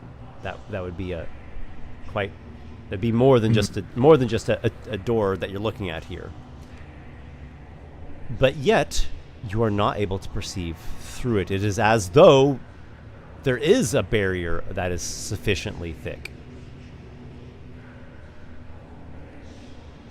I don't But sense the otherwise, presence within 30 beyond this feet, door. none of the above. Aberration, undead, fiend, celestial, fey, elemental. I think I got them all. Yeah. Or, Well, or also, consecrated or desecrated ground. also, it's not a ritual. It actually is a spell slot, so I'll just use a spell slot anyway. So, Okay. otherwise, I will Good tell investment. everyone. Nothing else evil. There's nothing else that's present in this room, and nothing beyond the door that seems present to me. Come, the Kriga. other way. Kriga. I'm going to give you this. Make a perception check. I will give you advantage due to Remus's spell. He's like he clued you in on something with what he just relayed to you with that spell information. Okay. With advantage 14. 14. Mhm. There's something strange about this door. You can't quite put your finger on it. But something's off about this door. You've never seen a door quite like this one, and like you can't quite figure out if it's magic or what is sealing it. Maybe it's magic. Yeah, it must be magic. There's something weird about the door.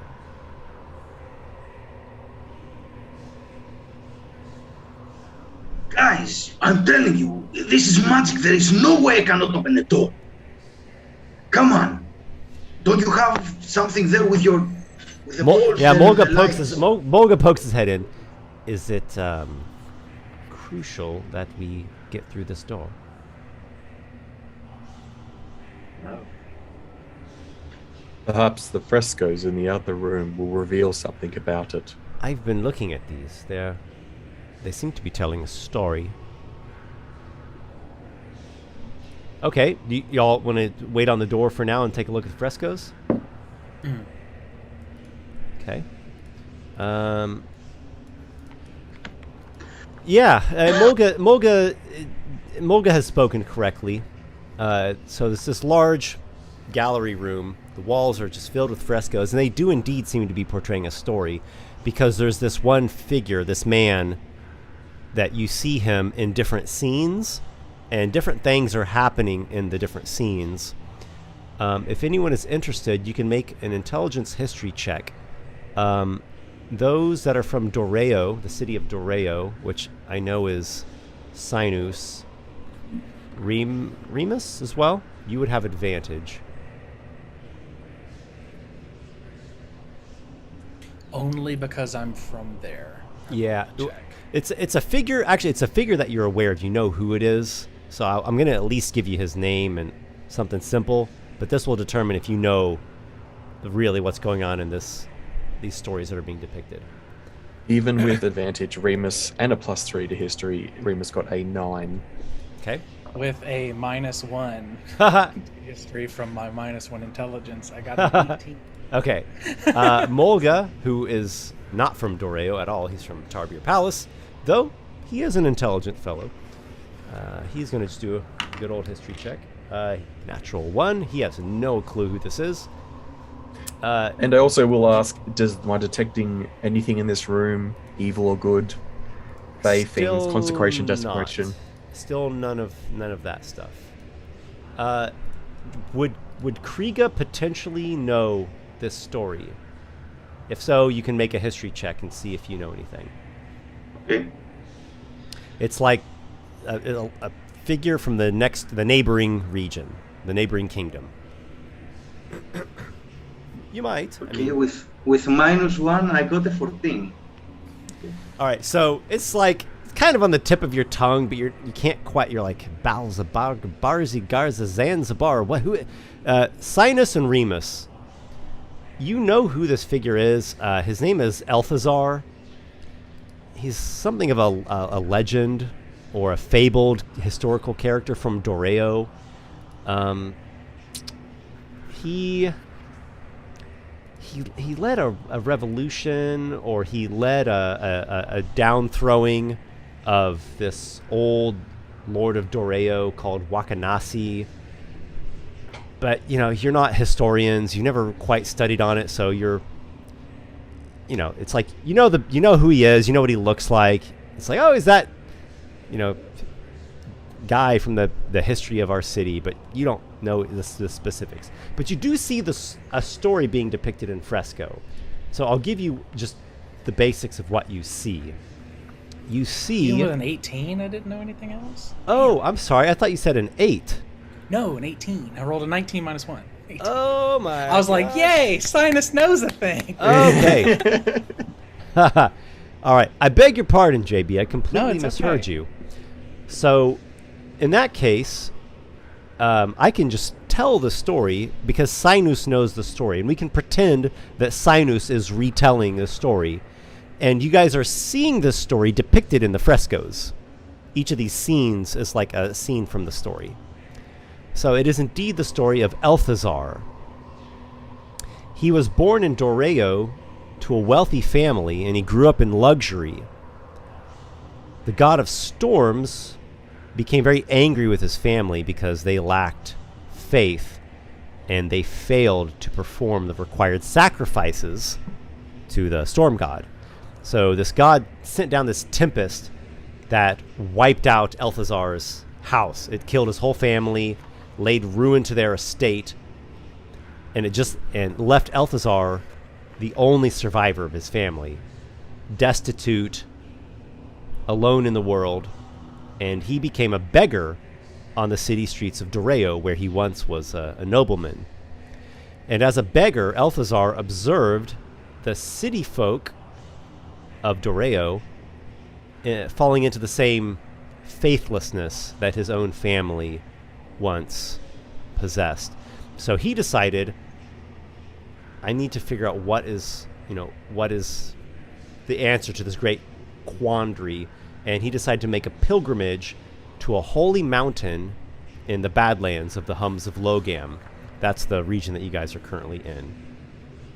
The journey on this pilgrimage was very arduous, and along the way, he was attacked 3 times. First, he was attacked by bandits that robbed him of his sandals, one of the few meager possessions that he still had. The second attack was by an ogre-like creature called a div, and this div devoured his food, what little food he'd brought with him.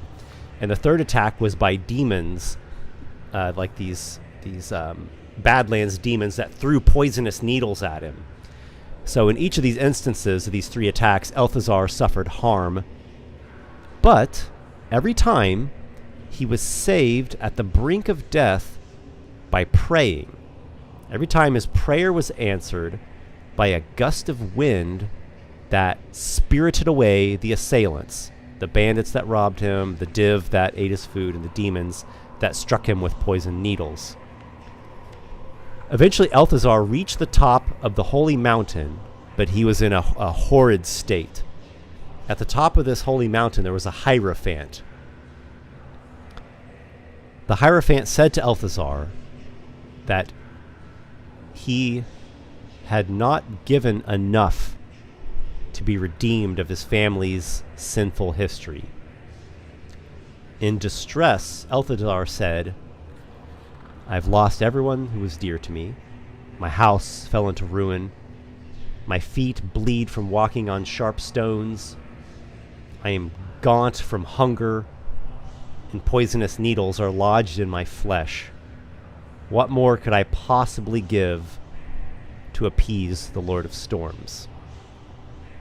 The hierophant took Elthazar to a precipice with an altar of stones nearby. There was a bushel of grain and a lamb beside the altar. "Choose your sacrifice. If you choose with utmost wisdom and conviction, you shall be restored to wellness." Elthazar considered the options before him. Surely the lamb is a greater sacrifice than the grain. But after contemplating the choices further, Elthazar said, "Neither of these are my own possessions. I did not toil for them, and they are not precious to me. Thus, neither would be a true sacrifice." At that, Elthazar flung himself from the precipice. He prayed as he fell, and he was saved from death once again by the gust of wind. It lifted him into the air, it drew the poison from his body, and it restored him to strength. Elthazar went on to become a great hierophant in the ancient tradition of the storm god, and he was instrumental in bringing down Wakanasi, the godless lord of Doreo. So you see these scenes. You see Elthazar and his wealthy family being smited by the Tempest god. You see his pilgrimage to the desert where he gets attacked by the bandits, the div, and the demons. You see him going up the holy mountain and talking to the hierophant.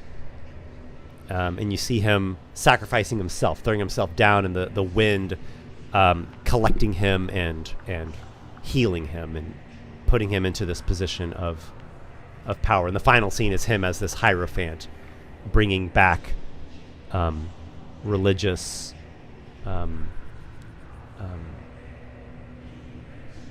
like correct religious practice and righteousness to the city of Doreo.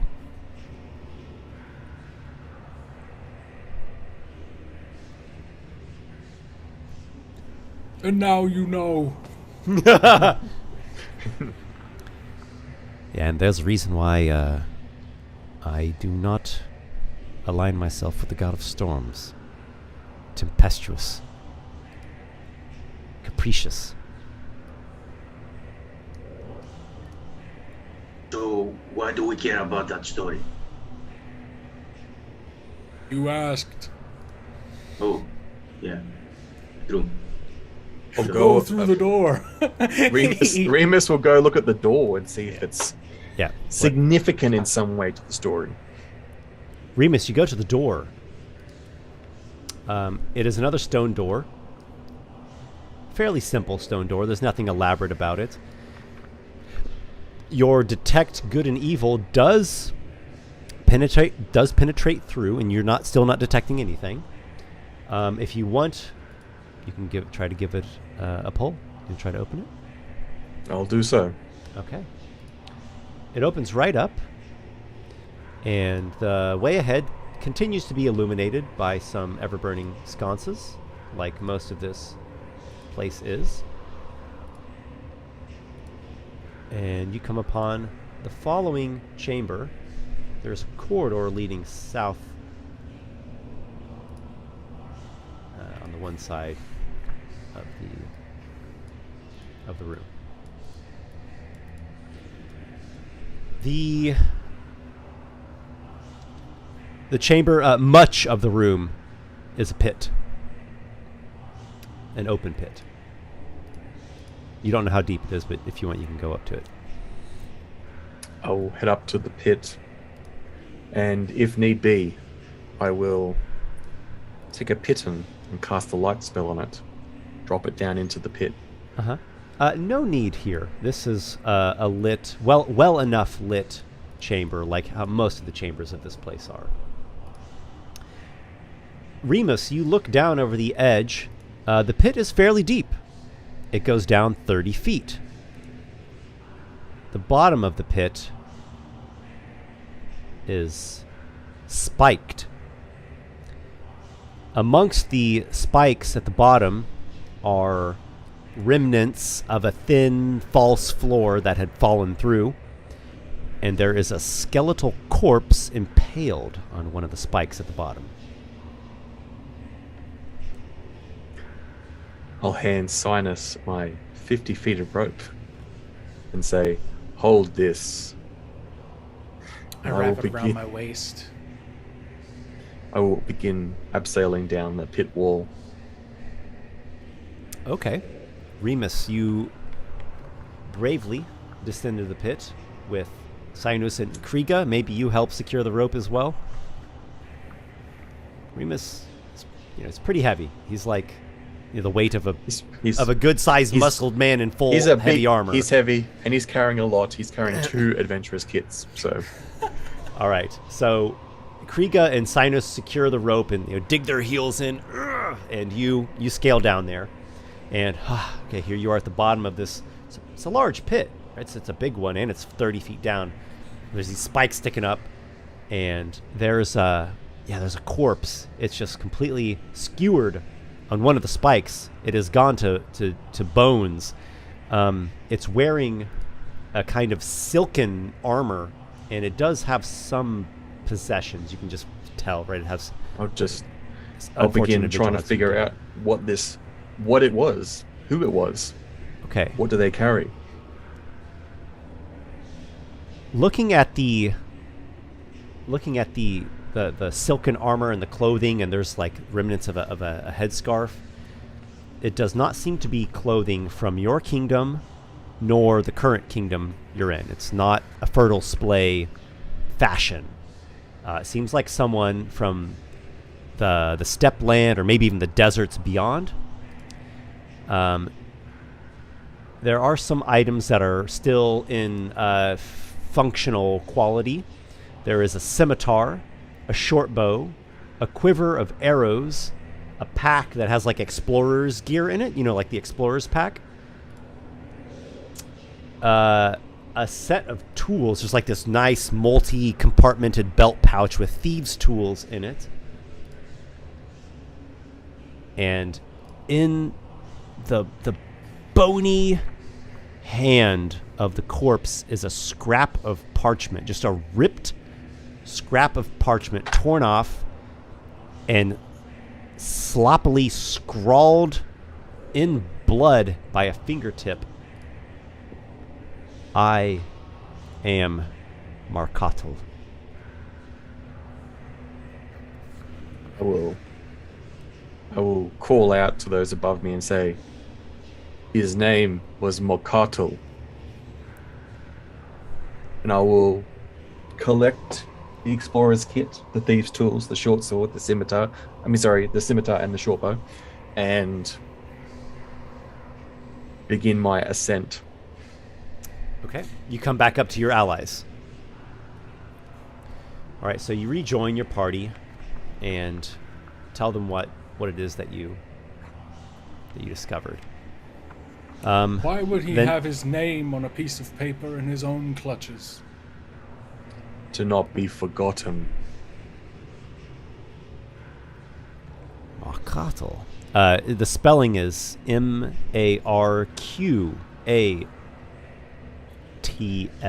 Markatl. I'll give the piece of paper to Mulga? Mulga. Mulga, yep. The name as well is not a name that is common in this Fertile Splay region. It's not from the Golden Palace Kingdom nor the Tarbeer Kingdom.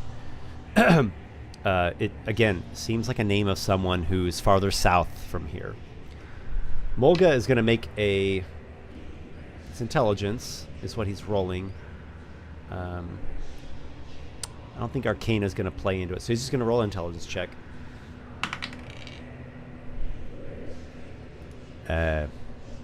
No, that doesn't mean a thing to me. I don't know who that is.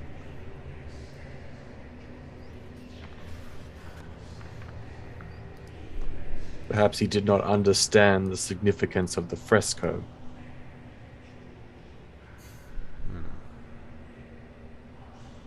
Look over the pit. Does it look like there's any runes or magical markings around the edge of the pit? Or is it just a cut stone pit? There's none that are obvious, but if you want, you can make a investigation check. See if there's some kind of faint one or concealed ones. How far across is this pit in feet? It is 15.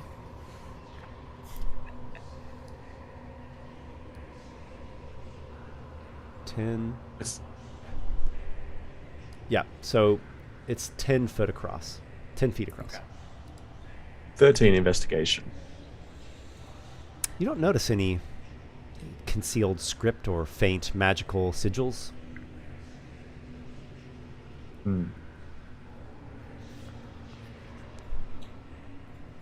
This could be a trap that was successful at killing some sort of pilferer, a vagabond who had wandered in from the desert. Yeah, looks like it was some sort of treasure hunter. Let's hope we don't see the same fate. Well, I mean, we're not going to die in this pit. It's already right before our eyes. Does the pit look climbable? Like, is the walls pitted or marked, or is it smoothed or featureless in such a way? The pit walls could be climbed. It would be fairly challenging. The handholds on them are, just like the little cracks in the masonry, or the little seams. I don't know what those are called. Seams in the masonry.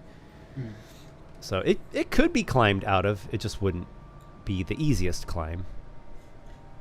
I think Kriga looks at it. He's like, yeah, I could do that. I can it's jump 2 feet higher than me. I can jump across. I mean, with 18. Yeah, so can I. I can jump 18 feet. That's exactly what I was going to do, actually. To look. Everybody for except depression. Mulga can readily jump over this pit. We can catch him. Before I just said that no Cynus. one's going to die in this pit, and I am foremost among that no one. Before we jump across, I want to take the bag, the adventure bag that we took from the dead person, and I want to throw it on the other side to see when it collapses, if there is something there that where we're going to jump, if the floor collapses as well. Okay, That nothing is happens. Horrifying, Dimos. The idea of an illusory wall that looks like you could land on it, so you jump into a spiked pit. Have you seen that trap in the Emporium? I haven't. No. Okay. There's a trap. Emporium, which there's a this trap in adventure the is based Emporium on. where there is the illusion of a pit, and then just adjacent to that is an actual pit covered with an illusion that looks like floor. So people jump over the illusion and fall through the fake floor and land in the actual pit. That is not anywhere near the nastiest trap in the book. Not even close. That's kiddie stuff. All right. So who's jumping over? All three of you? So the rules are you can travel the distance of your strength score, right? As long as you get a 10-foot running start, which you obviously have. Okay, well then I'll jump my 16 whole feet.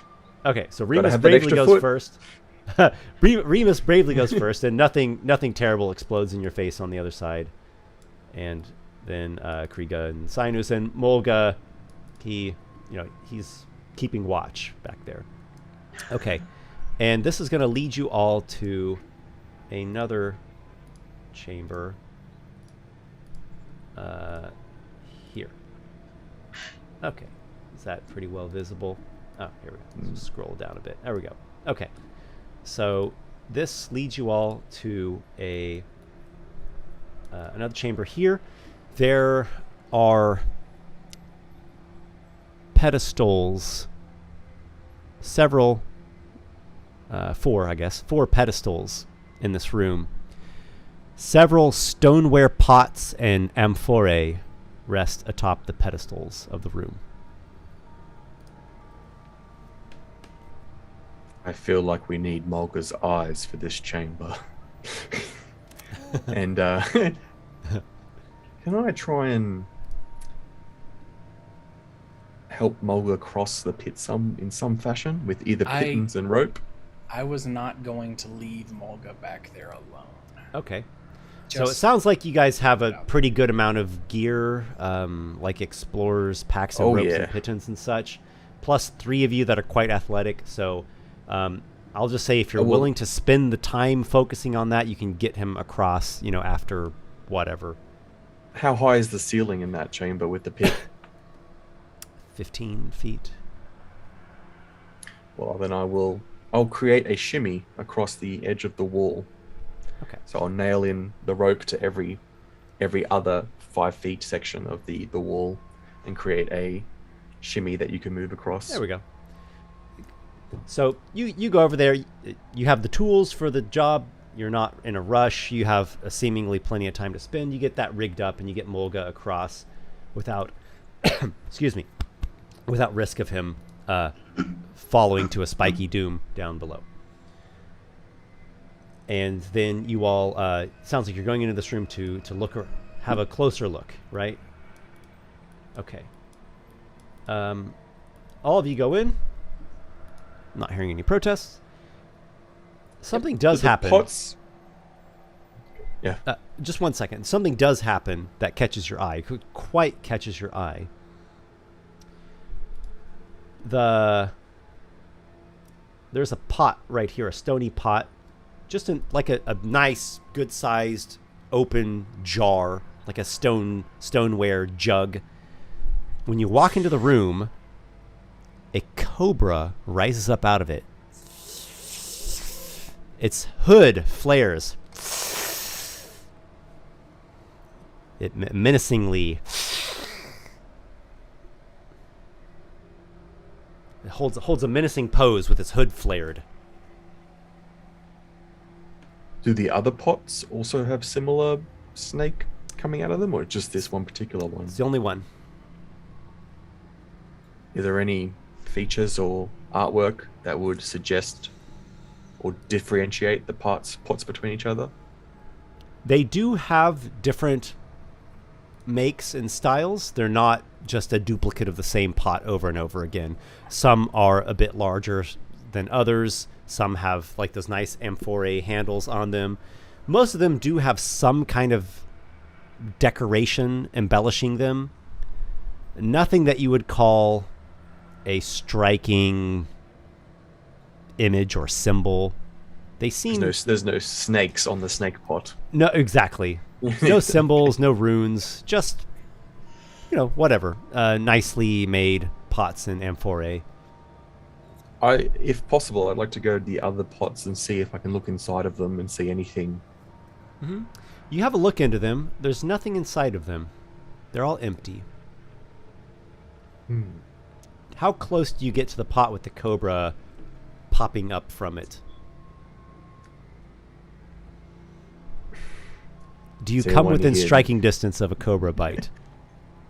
Or do you specifically keep your arm's length distance? Okay, I'm gonna actually step forward. I'm imagining there has always been that game, and Dorado seems like it would be the place that would have it too, where you put the basket on top of a cobra and you smack the fuck out of the basket, move it, and the first person that gets a coin out wins without getting bitten by the cobra.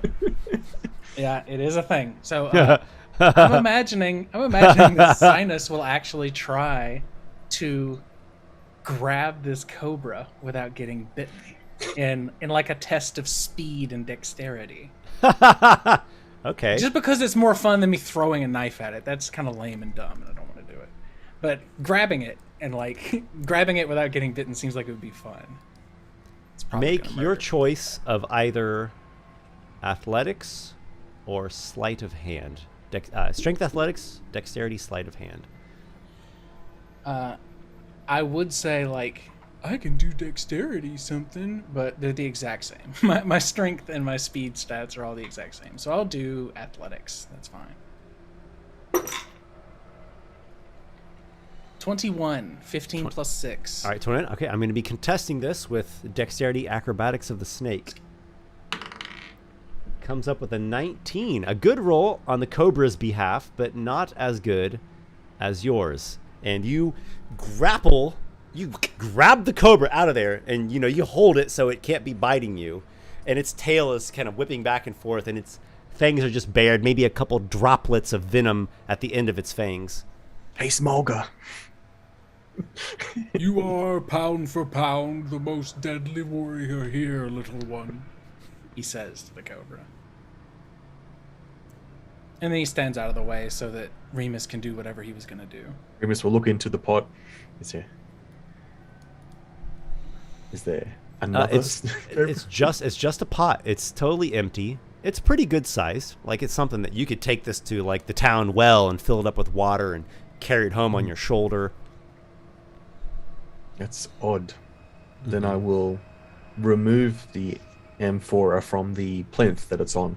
Mm-hmm. And does it seem like the plinth has a weighted mechanism, or is it changing in it? Make an intelligence investigation check. You get down there and take a fine scrutiny. 12. Just flat 12. There are some indications, like when you get down on your hands and knees and get up real close and search it with a slow, fine scrutiny, you can tell that this pedestal, or plinth as you've called it, it does look like it has sunken down and risen up, but you just can't find what the mechanism is. You feel like you're missing something. I'll stand on it. Okay, you stand on it. Nope, nothing.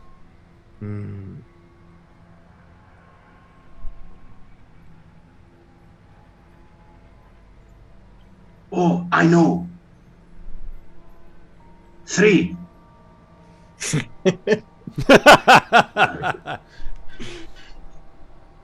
I find that to be amusing. Nothing happens, though. I'll take each amphora off each pedestal Okay, so that they're all empty. nothing. Is there any way I can lift or push or... Okay, make a strength check, Kriga.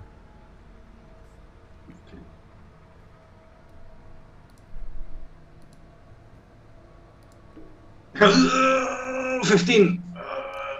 You strain, and whatever you're hoping for, it does not happen. It's magical. Mulga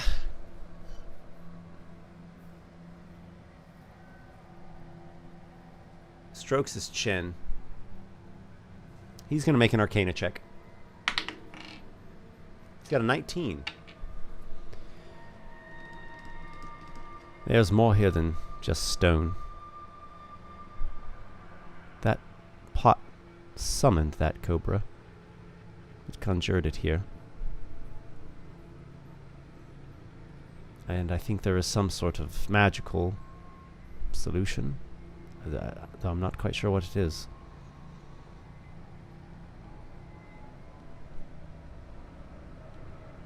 So all the pots are empty at the moment. Mm-hmm.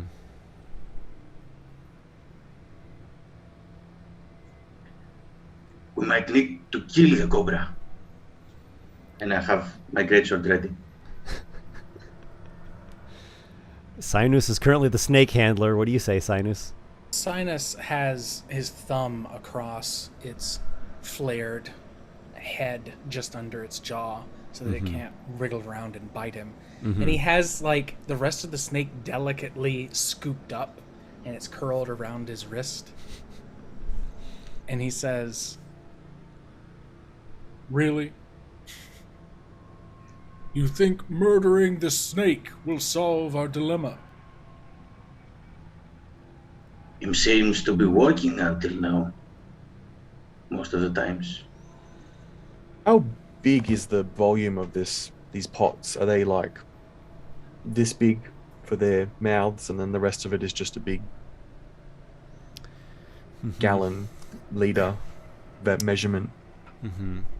The smaller end of them would be 1 gallon, and then the larger end would be maybe 5 gallon. Okay, so they're bigger than a milk bottle. Yeah, you look at them and, you know, probably the first thing that pops into your head is like water jug or wine jug. Okay, well, if that's the case, then I will take my water skin and I will place one of the jugs back onto its pillar, and I will pour my water skin in there. Okay. You pour out the water. Mulga watches you. I think you're wasting your time, Remus. I cannot think of anything of that story that would I'm help convinced here. the snake has something to do with the solution, but it eludes me what the specifics are. Put it into another basket. I was going to say, which amphora did the snake come out of? The fourth? The most eastern one? It's One that Remus found. southwestern. Yeah. Southwestern. Yeah, yeah. So in the story, he was set upon by three problems that befell him. The first one took his sandals, the second one took his food, and the third one poisoned him. So I'll put it into the third amphora on the third pedestal and let it go. See if All right. it bites me. You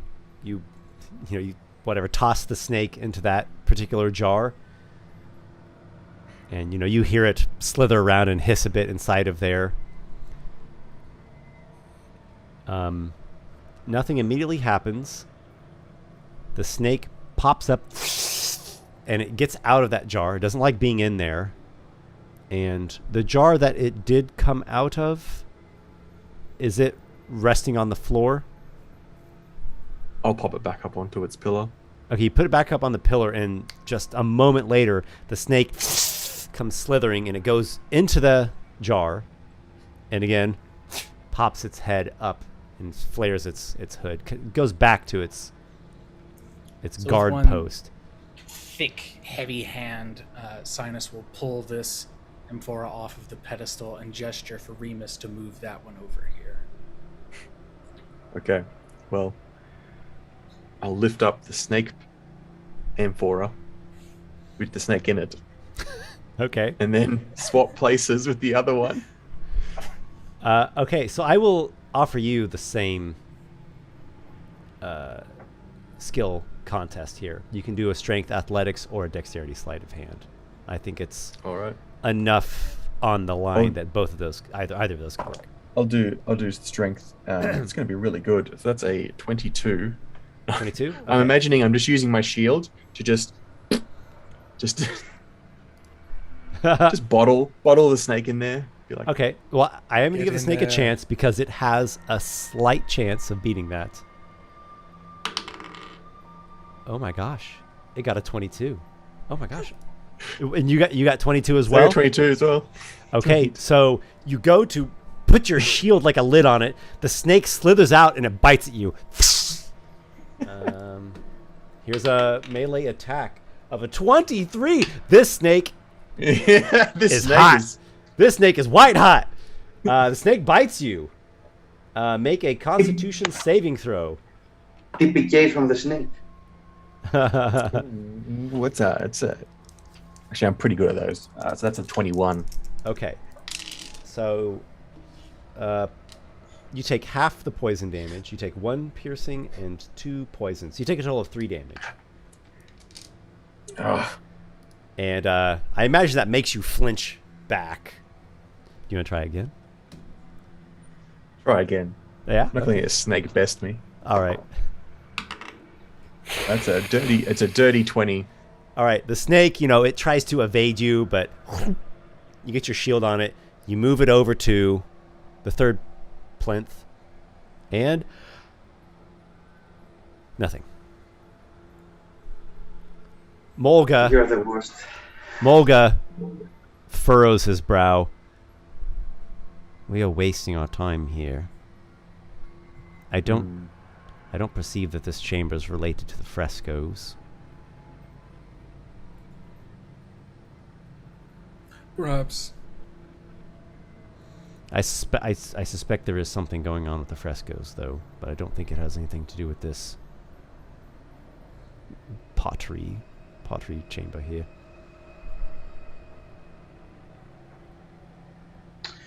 Can we? Is there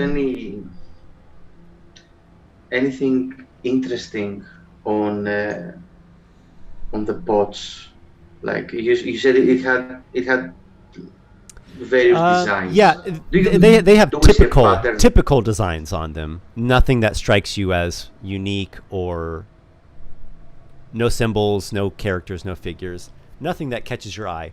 Now, if you want, you can make an investigation check and scrutinize them at great detail, like Remus did. You can always do that. I will try to see. Yeah, see if you can find something, or sometimes just ruling out that it's not something can be helpful. 15. So you rule out that no, there really are not any special characters, runes, sigils, figures. There's really nothing special about the pots other than the fact that one summons a cobra. Okay, so we heard the name it wasn't from our parts. It sounded southern. Okay, of the skeleton? Yes. Okay, so yeah, it seemed to be what was it? Maybe an adventurer or a treasure hunter or something. Someone who broke in here, it looks like, met his doom, and then in his dying moments, scrawled in his own blood on a little strip of parchment, "I am Markatl." His clothing and his name indicate somebody who's from a southern region. South of here is a steppe land, and then south of there is a desert. We were told that there was someone who came to decry the hierophant of their promiscuous nature. Mm-hmm. That was the serpent. That was some sort of serpentine person, if I remember correctly. Mm-hmm. Well, the name or the pseudonym, yeah, had a serpentine motif to it. Do you remember the name? It was a long time ago. It was 16 weeks ago. Yeah. Make an intelligence check. Mulga will make one as well. The Vita the Scorpion. It'll be an easy DC of 10 because it's not hard for you guys to remember. 19 on the dice. You got it. Mulga got it. So you all like kind of you like do that thing, and it just takes a second. Snakebiter. Yeah, there was somebody called Snakebiter who came supposedly from the desert region, from an oasis castle, oasis manor, on behalf of Lord Odeon Jabral Lazrak, Lord of the House of 12 Stars. That was the Snakebiter was on behalf or an agent. We learned about that in the crypt back at Tarabia. You were staying with this Esopec fellow who was also from that desert region, from Odeon's House of 11 Stars. said that wrong. Only Atticus would know that particular fact, I think, if it's the Okay. Esper, because he kept secret.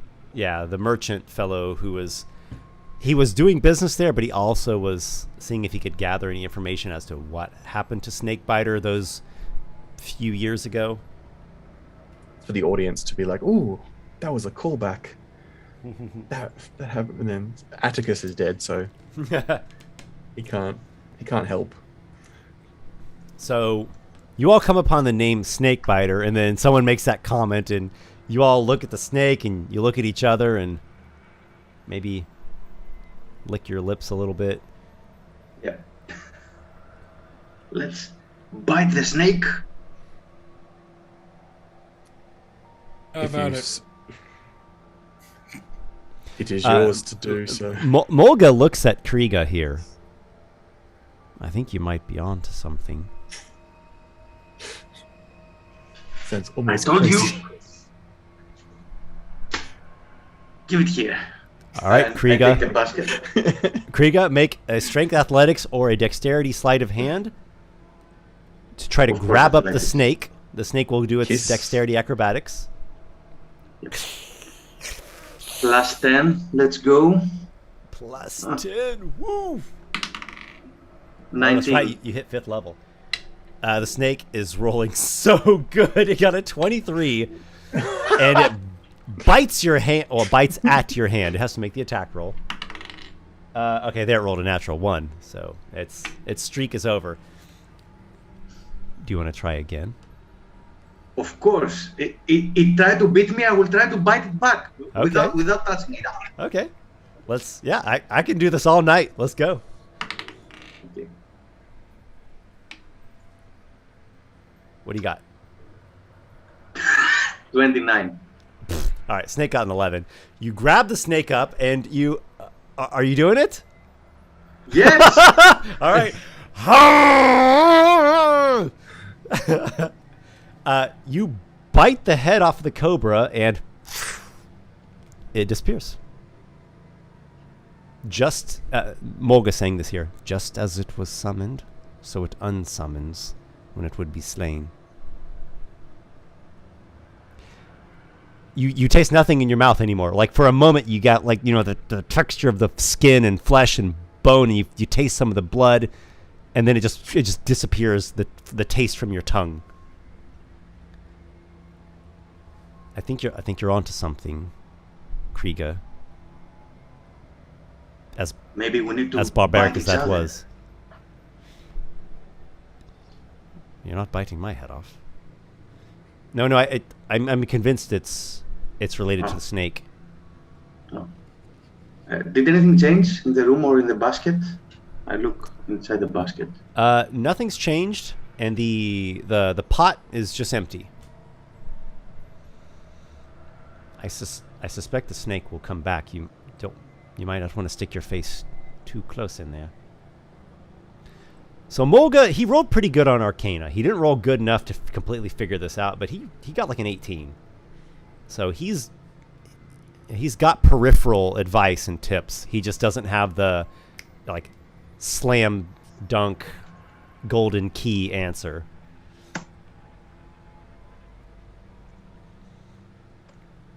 Okay, so here's the question. Is this worth you all spending more time? And I mean, like, your characters. What do your characters think? Do your characters think, let's stay here, let's wait for the snake to come back, let's try experimenting some more, this seems important? I think in Cynus's point of view, to give you two time to think, I think in Cynus's point of view, they have seen the ooze and everything northward. They've seen the shrine, they've seen the frescoes. They've went into the sands, they know about the head, they know about the chain, they know about the door that they cannot open and don't think anything is behind. They know about the pit, they know about this passageway. He doesn't see anywhere else to invest much time, so I think that's why he's just not pushing anybody out of the room, but he's also not interjecting because he has no idea what people are talking about. He has no relationship with magic in his long 3 years of life. The most magic he's seen is the people he's traveling with now. Sure. So you feel patient enough. Okay. Mulga, I think Mulga's interested in this. If for nothing else, it's an arcane curiosity or an arcane puzzle. And so he's, he's definitely in for it. What about Remus? Is this important enough for Remus to stay here and tinker with it? Remus will put all the pots back into their original positions as best, so like everything is as they found it in the chamber. Otherwise, he'll have a go of biting a snake if that's going to be useful. We'll find out. All right, so unless Kriga has a strong urge to get the party out of this chamber, it sounds like everybody is wanting to stay for additional experimentation. No, Kriga thinks that in some way he might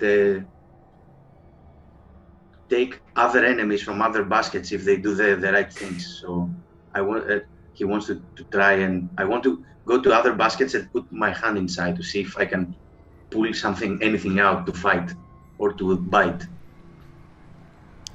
So there's bravery and then there is stupidity. Luckily for you, Kriga, there's nothing. All the pots are empty.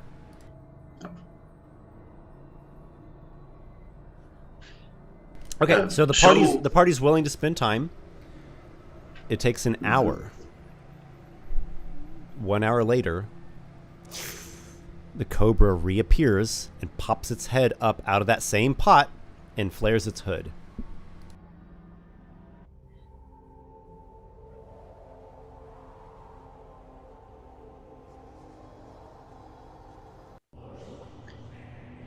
If we break the baskets, if we just smash them.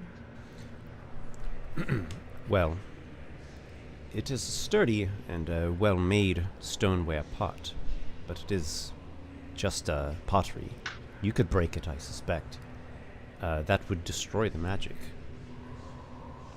I don't think it's a particularly powerful magic that we're looking at here. It's only a cobra.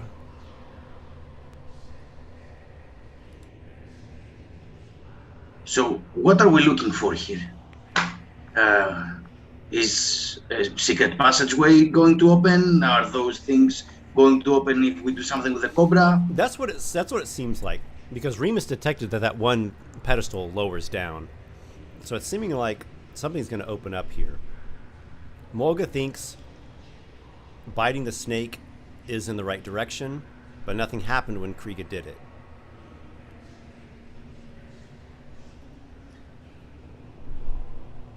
When the snake reappears, I'm going to... Remus will take the serpent and let it bite him. Oh my. So again, you are bitten. Make a Constitution saving throw against the poison damage. 1. Nat 1. You suffer 1 piercing and 3 poison, so it's a total of 4 damage. It burns. It doesn't feel good, but you're 5th level, so it's not that bad. I'm holding on to the feeling of the poison. Does anything in the room shift or change to my perspective? Do I see anything different?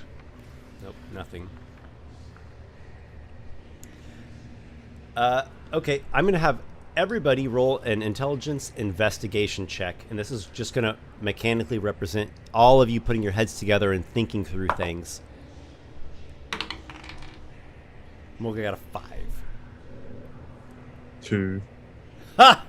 I'm going to laugh if Cynus gets it again. 8. Are you fucking joking? I got a 17, which is 18 minus 1. So...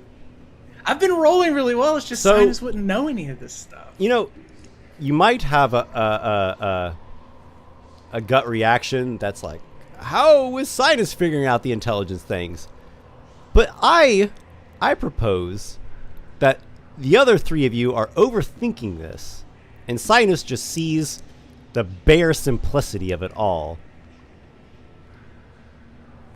You need Snakebiter to bite the head off the snake. It's so plain and clear. And Mulga even says that does make quite a bit of sense.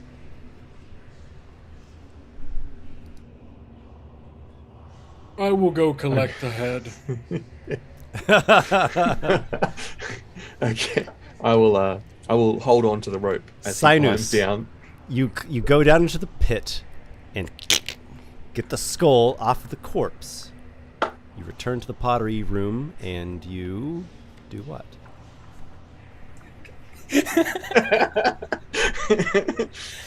It just seems like such a strange thing to do. Yeah. Oh, it's very strange. Can I grab the snake for him so that he can do it easily? That's fine. We've done enough rolls with this little snake. So you guys like get a hold on the snake, and Cynus clamps it down, bites its little head off through the jawbone and teeth of the remains, what's left of Snakebiter. Down sinks the pedestal, revealing a secret chamber beyond. Okay. Thank you, Mercado. I run a lanyard through his eye, down through the hole in his jaw, put it on Adding- my girdle. Another skull for the skull girdle. Very fitting for your character. The chamber that it reveals is a small chamber. There is a stone coffer inside. It has a lid that can be easily lifted off. Inside the coffer are the following objects. There is a statuette of a snake, not a cobra, but a constrictor snake. It's made of citrine, the semi-precious gem, kind of a yellowish color. So there's this citrine statuette of a constrictor snake. There are 5 arrows that are emblazoned with runes of thunder. There are 3 potions, each with they're all slightly translucent, but they each have a slight different hue to them. So there seem to be 3 different potions. Mulga will make an Arcana check regarding the items. Anyone else who you think that your character might know this sort of thing, you can make a roll.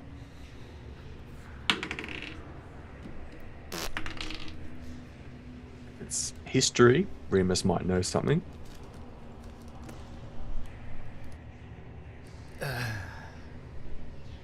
Or if it's all just magical significance. I'm not quite sure what they are. If I have more time to study them, maybe, but... Anybody else want to give it a go? Maybe if this takes out a snake too, and he's talking about the statuette, and I'm trying to bite it a little bit.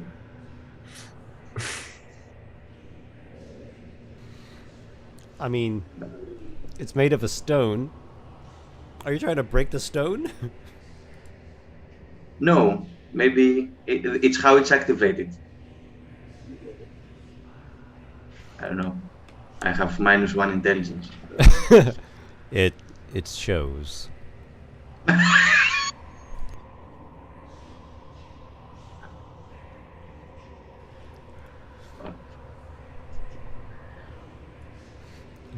Are there any doors? Leave it up to Cynus to stupidly and lunkheadedly stumble upon answers. Wow. Careful, That was nobleman.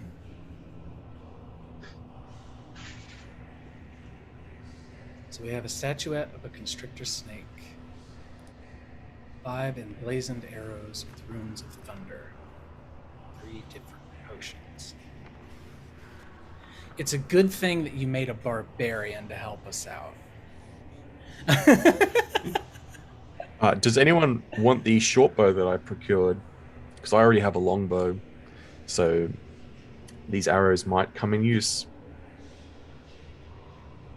If not to kill that wyvern that keeps harassing us from outside. Yeah, I'll take it if nobody else does. And I'll sling it with the string kind of across my chest. Just keep it on my back. Though I do not want a quiver. It would weigh me down too much. I'll take the 5 arrows unless picking them up murders me in some way. All right. Cynus, you take the short bow and the 5 thunder rune arrows that seem to be of import.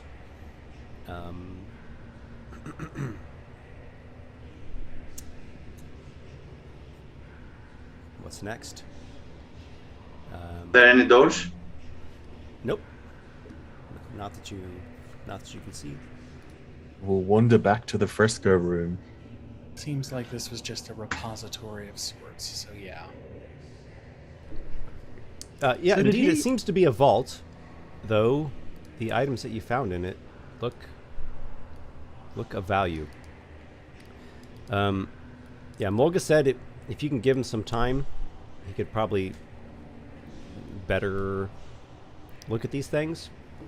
I think. More time. Yeah, I need. Hold on. Let's go do something.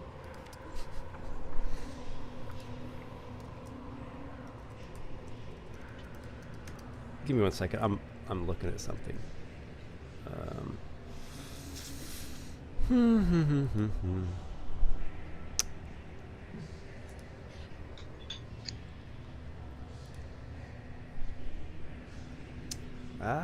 Well, I thought there was something about identifying potions during a rest, like you. Usually, for 5e standard rules, you can identify a potion by tasting it. Just anybody can? Yep. They just Yep. hand wave it so that it doesn't take too long or too much effort with identify and stuff like that. Since it's a consumable, identify is like a huge investment for smaller groups. Okay. So normally you can just taste it and kind of get a vibe for what it's going to do, Okay. which is also how they get you with a potion of poison. You taste it, and it's like, oh yeah, it's fine. And then you drink it, Okay. and murders. All right. So, Mulga sips the 3 potions. Now that you're have a moment here to regroup, and he says, "This one will ward you against blasts of lightning. This one will ward you against necrosis. This one will ward you against psychic assaults." So there are 3 potions of resistance: lightning, and necrotic, and psychic, respectively. That sounds super useful if you're at the front door and you're getting blasted by that trap all the time. There is a psychic damage on one of those. Kriga got hit with it, but he was in such rage and it did such little damage to him they apparently didn't even notice it. I basically suggest that Remus keep them all and drink them all when the time comes if we find ourselves at odds. Remus would like to go back up to the shrine area up north. Okay. And Mulga, he was suspecting that there's something else going on in the fresco room that you all haven't determined yet. So, for the sake of safety, well, why don't we have everyone move as a party? I think at this point you're pretty on edge about this place, every step you take. I'm going to just look over the design of this room. Is there anything that relates to the other fresco room? Do they seem joined in any way? The only resemblance is that at the end of the tale, Elthazar becomes a hierophant, and he meets with a hierophant on that holy mountain. And then in this shrine, there are depictions of hierophants and a high priest. They don't seem to be the same figures, though. They follow in the same tradition, but they're not. It doesn't seem like, oh, these are the guys from the other room. So I wouldn't assume that this shrine is the shrine to the storm god. I would assume that it's... You don't see any indication of that. In fact, you can't pin down any particular god in this shrine. though there is divine magic being invoked, I would there's like something to a little bit cast- different about it. I would like to cast Detect Evil and Good to see if I detect presences. How long does that of spell last for? 10 minutes. 10 minutes. Okay. All right. So you cast Detect Evil and Good once again. Desecration, desecration, undead, fiend, fey, aberration, all that jazz. It doesn't strike you with to any great degree, but there is something a little profane about this shrine. Like that spell that you've cast, it doesn't make your head ring with, evil desecration, but it just gives you this kind of eerie, there's an creepy, ambient, low-level evil. Something has been twisted here with divine magic or religious practice. If I go to the nice room with the slab and the tools, does the same voice thing. get louder? Well, it just continues here. Okay. It continues to give you that same unsettling, foreboding. Dark rituals have been performed here repeatedly. I can definitely feel that a dark presence was here at one point.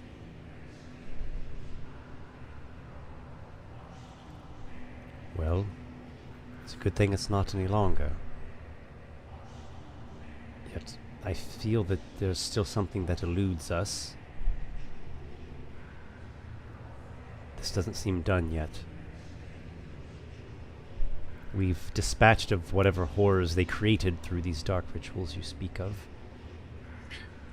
But it's the they that is like smoke through our fingertips. Who are they? What did they want? What did they do exactly? How does Aradoka figure into this? Do you want to go back to the frescoes? The fresco I'm going to ask. gallery? Yeah, we'll go back to the frescoes. I want to ask Krieger. You've lived in these mountains. Have you seen people come and go from this particular mountain? Is there a group that lingers here?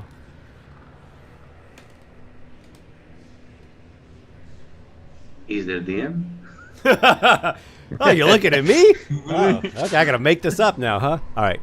Well, Krieger is not specifically from this part of the Badlands. His home is removed from here. He ventured for a few days to get to this particular mountain. Krieger, give me just a D20 roll. This is not a skill check. This is just a fate. We'll just call it fate and chance. Improvisation. 13. Lucky 13. Lucky 13. You haven't seen shit. Well, I'm not from here. In general, I'm wandering those areas, but I've never seen anyone coming or going here. No.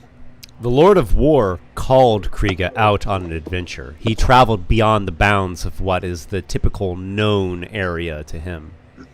These are not his home mountains.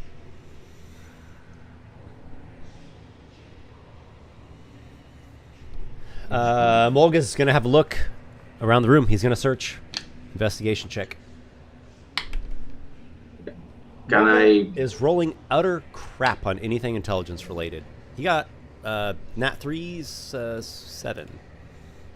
Remus will gently push against these pillars to see if they budge, move, twist. They don't seem to.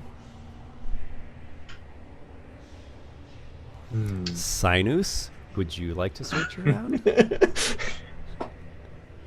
I would like to search around too, to be honest. Since Yes. I see the other ones. Actually, You can make a intelligence investigation or a wisdom perception if you're just looking things over. Yep, I'm looking. Let's go perception. Yep. I don't have a negative to wisdom, so I think that's also good for me as Good well. choice. Good choice. 21, baby. Ooh. Good. Okay. That's good. Oh, Jesus last. Christ. I rolled a 20, so just a regular 20. I actually did, like... I roll high, but I'm dumb. I'm slow and foggy from brain stuff, but I roll high, so... Well, I'm Yay. gonna say what I've said about many Dungeons and Dragons characters, including the current one that I'm playing, which is a barbarian that's aiming for Reaver. You can be perceptive and intuitive and cunning, even though you're not educated with a lot of knowledge and book learning. You can have wisdom and not have particularly good intelligence. And it has proven to be quite a good perceptiveness in this case, with Cynus and Kriga finding a detail of note on the southern wall. The fresco scene that is painted there depicts the scene with the div. It's a ogre-like monster. It's horned and has some tusks, and its mouth is agape, ready to eat the food belonging to a traveling beggar, which, as you know from Cynus' story, is Elthazar on his pilgrimage. The stone that is the painted mouth of the div is its own little stone piece, like its own tile that looks like it can be pushed in, depressed. Kriga, ever eager, does not delay, and you push right onto it.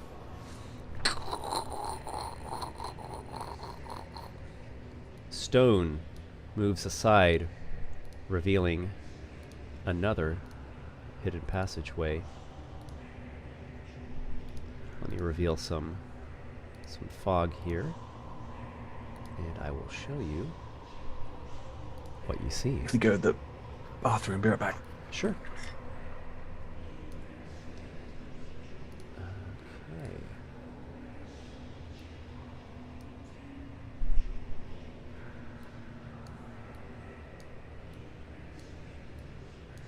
All right. I'm assuming here that the characters are taking a look beyond, but I won't move your tokens too far. Okay. And here we go. All right. I think that works good. Kriga, you gain access to a passageway to the south. It has a couple bins in it and some stairs that descend deeper into the earth, into the hewn into the bedrock, or hewn into the mountain rock, I should say. There is a door, another one of these basic stony doors, and there is also where the corridor continues on southward. Here.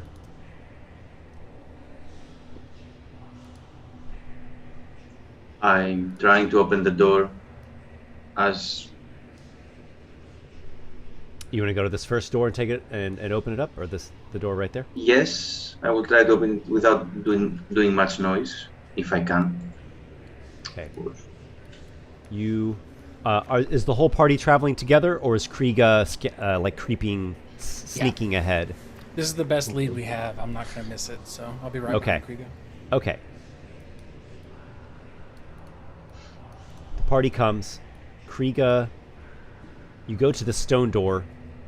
You don't notice any kind of lock or mechanism or anything on the door, so you think you can just push it open. You push it as quietly as you can. And it opens up to a a room with statues, maybe? A workshop, perhaps? What can I tell you about this? We'll call it a sculpture gallery. There are bronze and marble statues in various states of completion in this room. There's a workbench and a cabinet as well. Cynus room. Okay. I was gonna ask, do these look like the things that attacked me earlier?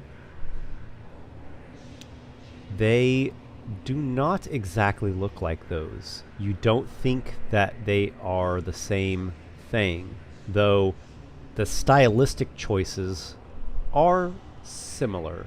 They, it's clear that whoever oversaw the construction of the things you fought also was overseeing the construction of these statues. The materials also are different. Bronze and marble, whereas the things you fighting was kind of a composite. There was some iron, there was some brass, there was some bronze. Some steel, So, I guess, in the gauntlets. Kriga might not be wholly wrong. These may be vessels like Remus and I were at some point, but they're of no concern, I believe. So I'll reach out and tap Kriga's shoulder and point to go further down the hallway. And I'll make the motions with my hands to, like, keep low, keep quiet. Just in case. We might be able to hear something before we get ambushed by an enormous ooze and get trapped in this and murdered. Kriga? Okay, I'm following his instructions.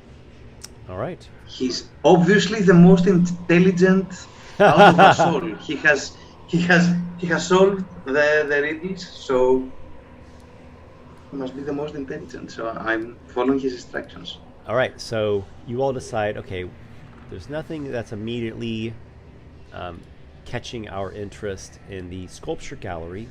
Let's proceed along, see what else is in store.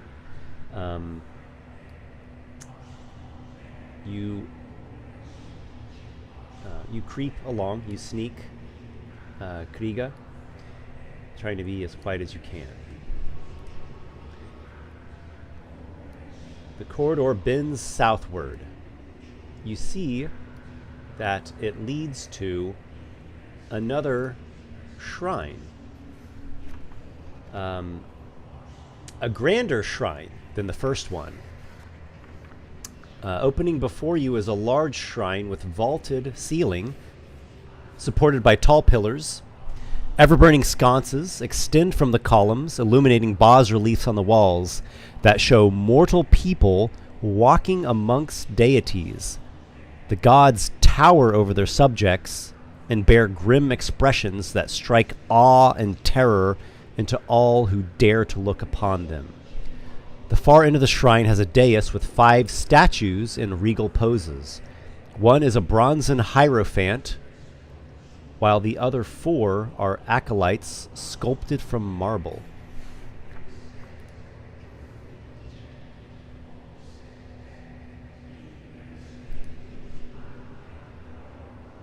I'm relaying all that information to the other people behind me.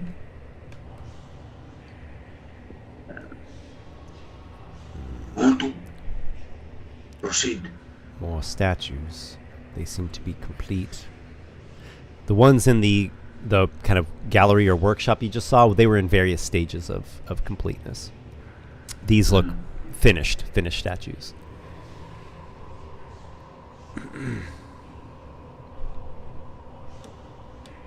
Do you want to proceed?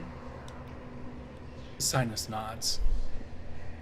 We Go will for it, go. Kriga. We'll be right behind you. Am I still detecting good and evil? It's been 10 minutes. Yes, you are, and you still have. Well, actually, in that fresco gallery, the painting room, you didn't sense anything there. But as soon as you got back to the statue gallery, and this kind of upcoming grand shrine, the sense comes back. Something is foreboding to you. You get a dreadful feeling There's an ill-at-ease presence up ahead. I want to go in front of everyone, just in case I can see something that no one else can. Okay. So within 30 feet, I can detect evil-aligned creatures. Evil-aligned creatures? The 5e, it's all the creature types, not the actual alignment. Fey, fiend, elemental, celestial, aberration, undead. Those things, but constructs and monstrosities for the most part. Yep, no constructs, no monstrosities, nothing. no beasts. I'm gonna say, basically I'm repeating myself. There's nothing that shrieks at your magical sense that you have here, but something is off. There is something profane about this place beyond just the, strange artwork. You think there has been actual supernatural practices and rites here that are forbidden, taboo, heretical, evil, something. There's something dark, something that unsettles you.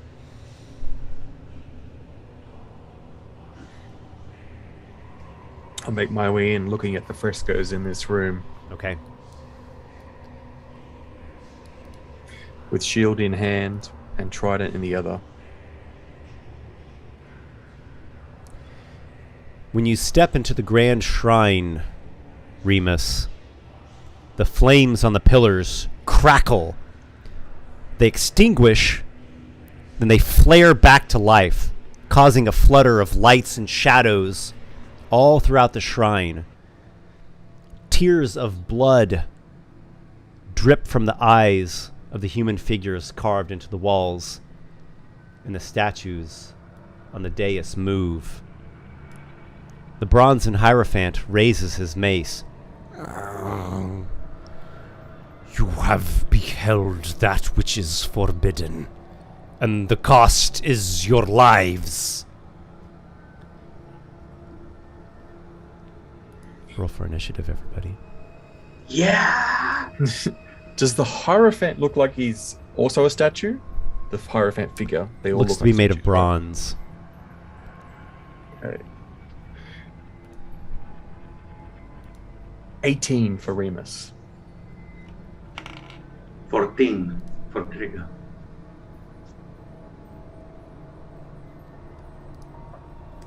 All right, who got the highest?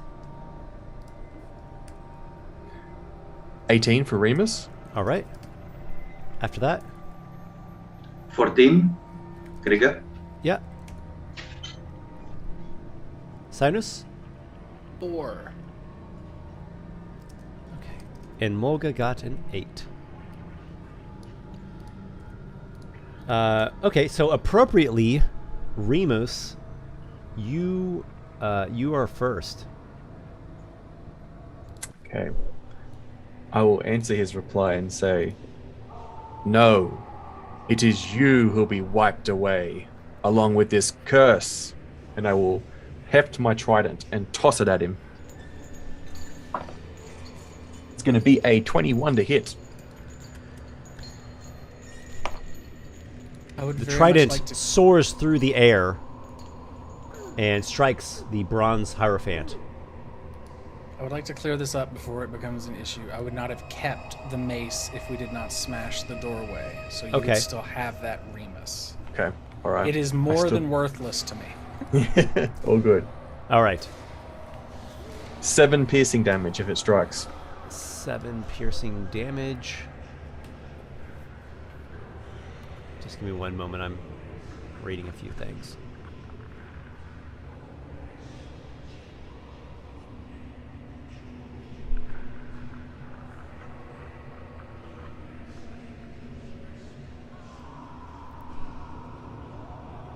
Okay. Thank you. I had to read through some notes quickly there. The strike is good. You hit him. You deal 7 piercing. He flinches a little bit. It doesn't seem to be a particularly powerful hit against the hierophant here. Then I'll draw the Mace of Aradoko and move forward just so that I'm just between the pillars. Like that? Like a little bit back, like just between the pillars, between the Okay. first set of pillars. There we go. Kriga. There are strange foes ahead of you that look to be statues, but they're speaking. Hey, so I have a question about the mechanics of Rush. Mm-hmm. It says if I grapple, you knock the target prone on a successful grapple. Am I also prone with him or not? No. No. Awesome. Great. I love it. So, what I want to do is I want to run at him using the rush. Yep.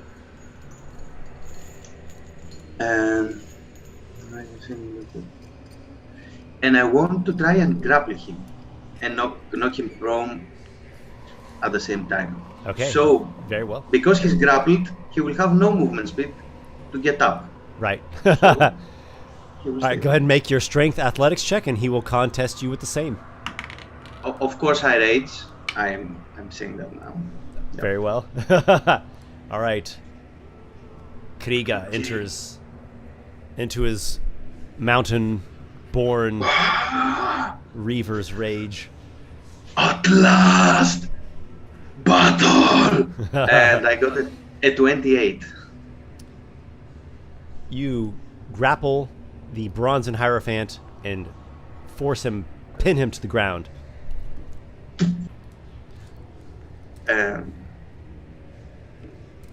Okay, and I'm shouting, "Got him, guys! Come on!" Well done, Kriga. Well done. Do I see the other statues moving? Yes. Yep, they look to be like acolytes made of marble. And Mulga Oh, is going to take a turn here. Mulga.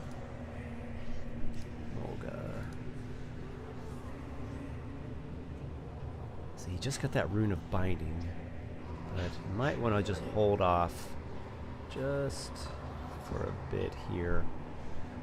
Yeah, maybe the orb cast to be a good way to start things off. She's got flaming sphere, guiding bolt, cure wounds.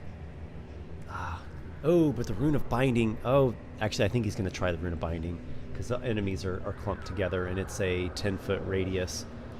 So yeah, he'll do a rune of binding against all of them. I think it's a wisdom saving throw. I'm just going to pull up the spell here. Rune. do I need to do it too?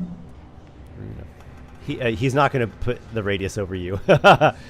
You don't want this. Trust me. Okay. 10-foot radius. At your command, a momentary rune appears at a point you can see within range. Each creature within 10 feet of this point must make a wisdom saving throw. Okay, so we're going to start with, we'll do the Hierophant first. He's got an 18. That definitely saves.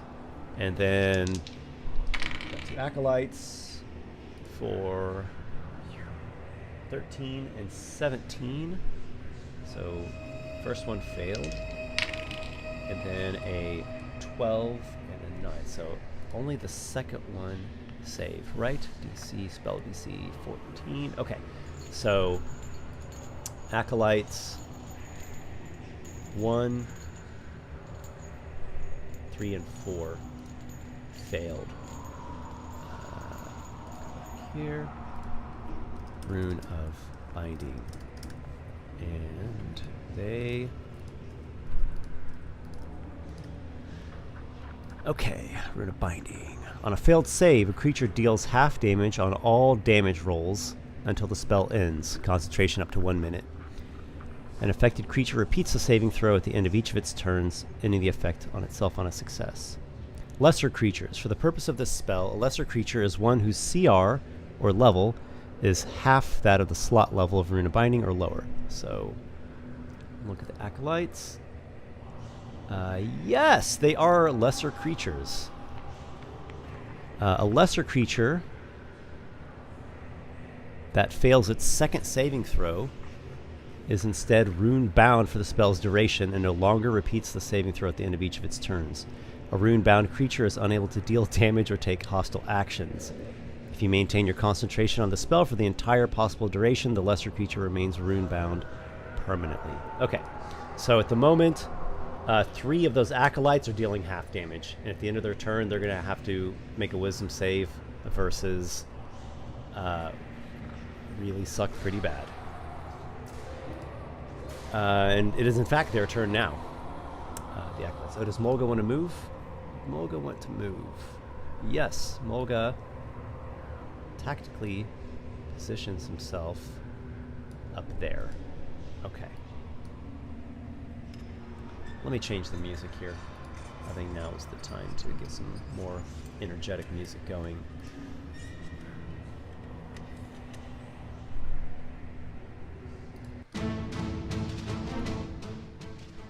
There we go. Excellent. The 4 marble acolytes have runes of binding upon them. One of them actually doesn't. The second one succeeded. Imbued into their foreheads, the crowns of their heads, are these crystals.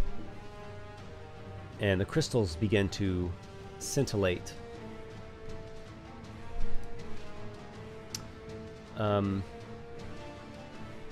Before that happens, though, Kriga, this one right here, strikes at you with a melee attack, like a slam attack.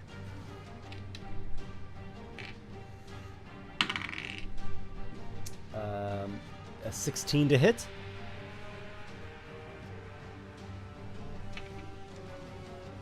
Does 16 hit you, Kriga? It hits. It does? Okay. Alright, so you've been struck with a melee spell attack, and there is a sort of a burst of spectral energy. It deals 8 force damage, but it is halved due to rune binding, so you only take 4 force damage. Nice. In addition, you cannot take reactions until the start of this creature's next turn. So they do some moving.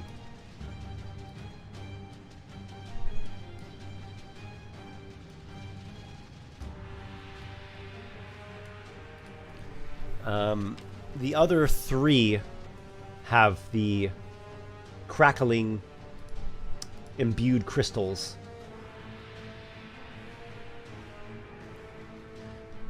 Actually, I'm getting frozen here. What about you guys? I'm fine at the moment. Okay, unfroze for me. Okay. The other 3 attack. Little blasts of lightning come out of these imbued crystals in their foreheads, aimed at you. They just focus onto you, Kriga. So, this is number 2. Didn't you say because they are lesser creatures they cannot attack? Or no? If at the end of their turn they're gonna make that save again, and if they fail, then they're gonna get rune bound, which is a terrible status to be in. All right, so this is number 2. It attacks you. 19 to hit. Yep. It deals 9 lightning damage to you. Is that the halved or? Nope, that's number 2. The 3rd and the 4th now attack. And they both miss. Those are rather pathetic attack rolls.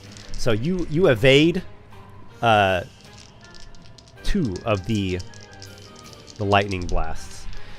Okay, I'm making their wisdom saves at the end of the turn. Got a failure, a success, and a success. Alright, so there's only one creature, just the one that I've numbered, number 1. As long as Mulga keeps concentrating, it can't take any kind of hostile action at all. It is just completely bound from It can't deal any damage or take any hostile actions. Yeah, it's just literally it's a binding. It can't do any harm. So as long as Mulga concentrates, that will continue. If he holds up the concentration for the whole minute, that thing is going to have that permanently until someone does like a whatever dispel magic or something to get it off. I'm gonna move on to Cynus. How far away am I from our friend the Hierophant? Very friendly. Looks like I'm further than 30 feet. 40. So I will move 30 feet forward.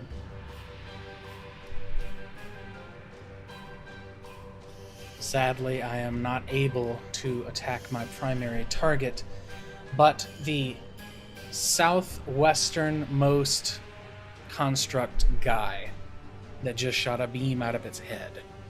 I'm going to throw daggers. Okay. Actually, very well. I'm going to throw my chakram with my primary action. Okay. Bonus action, throw a dagger, and then we'll go from there. They do the same damage, but it seems more thematic. The dagger is a 16 to hit. Yes, you have struck your target. Okay, and the chakram was more. Hey, we're doing good, fam. 22 points. Split right down the middle. 11 each of slashing and piercing. Nice. You're attacking this one here? Yes. Excuse me. Oh my goodness. I need to get a drink. 11 damage seems to be a pretty potent hit against that creature. That And is she action, staggers bonus some. action, full move, so I am done. Okay. The Bronzen Hierophant is currently being held down in the grasp of Kriga.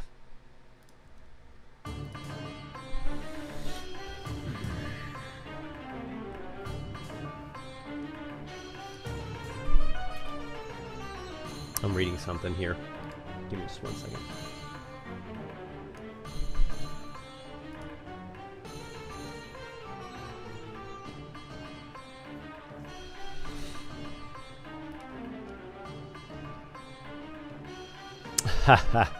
Okay, here's what happens. The Bronzen Hierophant chants, and he incants a spell, and he issues a staunch magical decree. It fills a pretty large radius. It's going to include Kriga, Cynus, Remus, and actually the acolyte that got rune-bound. Let's do this one at a time. It's going to be a wisdom saving throw. We'll start with Kriga, since you're the one grappling him. Oh, Kriga, before you roll that, what is your alignment? My alignment is lawful neutral. Lawful neutral? Yeah. And Cynus, what is your alignment? My alignment is neutral evil. Neutral evil. And Remus, yours. Lawful neutral. Okay. You two lawful creatures, this is an edict of law. You have advantage on your saving throw. So, yeah, I guess you did because of Reaver Barbarian. All right. So, Kriga, make a wisdom saving throw. You have advantage, both for being a raging Reaver and for being lawful. Okay, I got a 1 and an 8. What's that give you total on the 8? No, 8. Hey, okay, sorry. That is not a success. Cynus, wisdom saving throw. 5 is also not a success. Remus, 11. also not a success. And the... You have your inspiration, by the way, Kriga. He already had advantage. Oh, right. Yeah. Oh, good.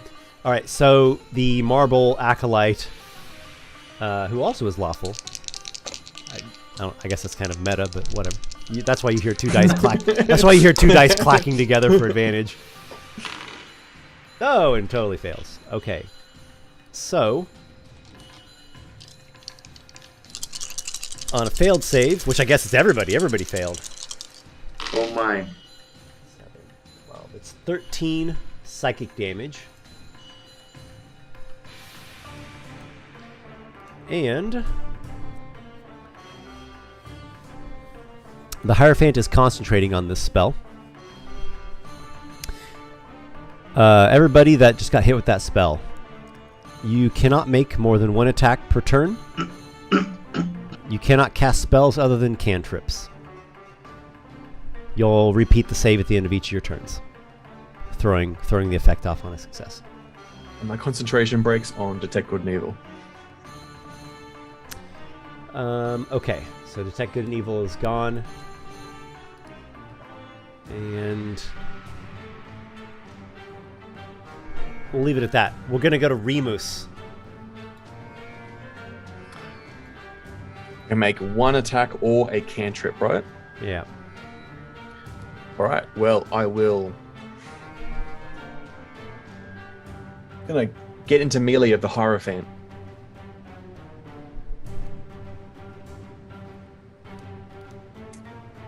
And with the Mace of Aradoka, go for a smack. Do I have advantage because he's prone? You certainly do. No! It's going to be a 23. He gasps in disbelief that you are wielding that weapon. And you hit him with it. Now break! And that will be a 9 damage on the Mace of Aradoka. All right. 9 damage. Well done. Got it. You hit him. He seems pretty sturdy. Pretty hardy, so he takes the hit. Kriga. Yes. So, question: Did I see him using a spellcasting focus to cast the spell? He has a holy symbol. It's around his neck. Did I see the spell coming out of that? Hold on. There's actually a couple things that I have forgotten. Mm-hmm. Sorry.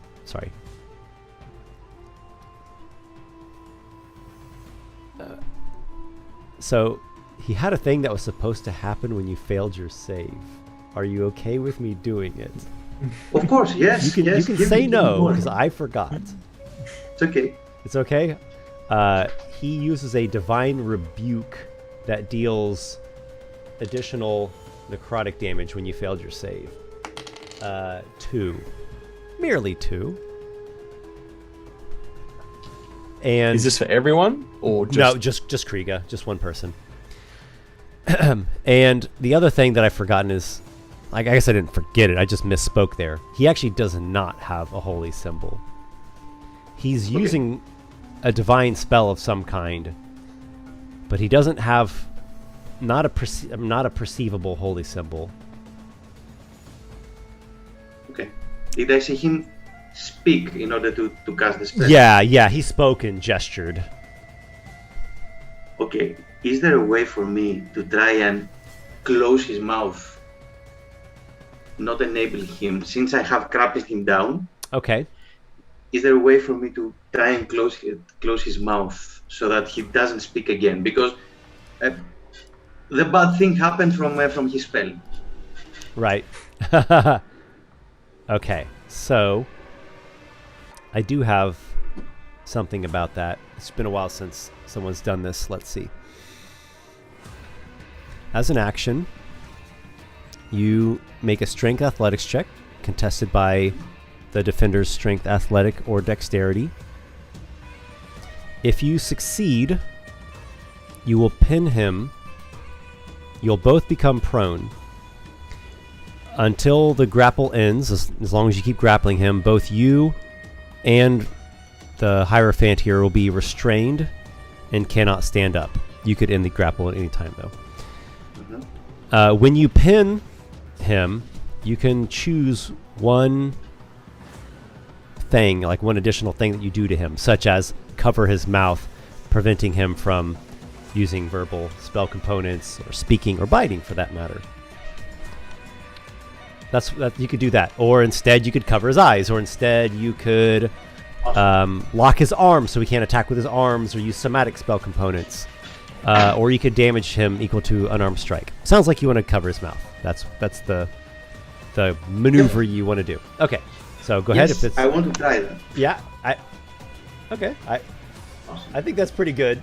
I think that's definitely worth trying.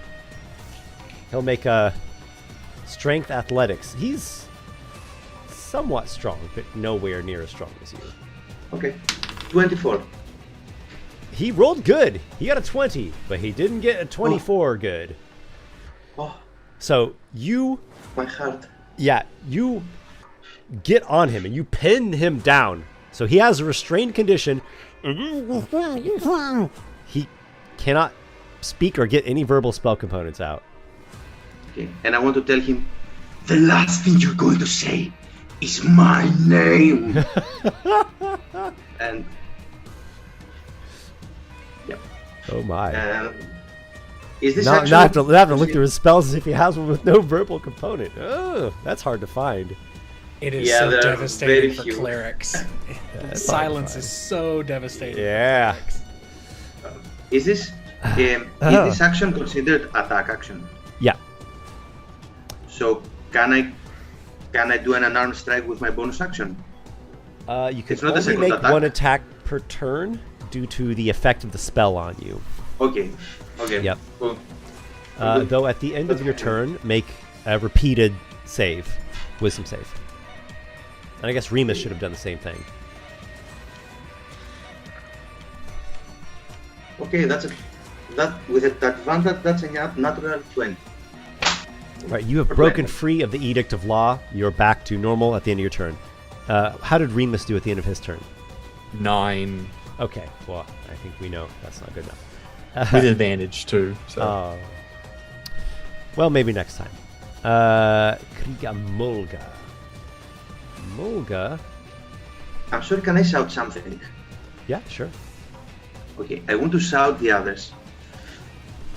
That's why the God of War led us to the other room. Bite the head! Bite the head! Kill him! Kill the head! Yeah. Mulga does his maneuver where he comes out, casts a spell, and then goes back behind the cover because he's like that. And he will cast a Sacred Flame on the Hierophant, who has disadvantage for being restrained.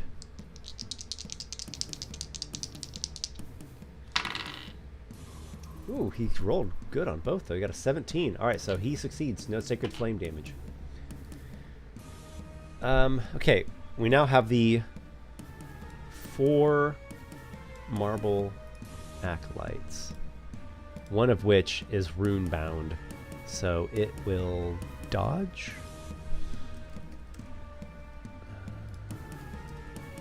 Make a quick note here about Mulga's spell. We're in the second round of rune binding. Okay, so the first one just dodges. It's bound from doing any harm. The second one. Where's my map? Here it is. Okay, the second one.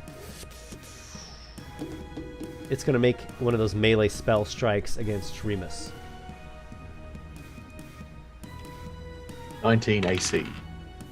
Okay, it strikes against your plating and does not damage you. Yeah. I think that's... Just going to leave it at that.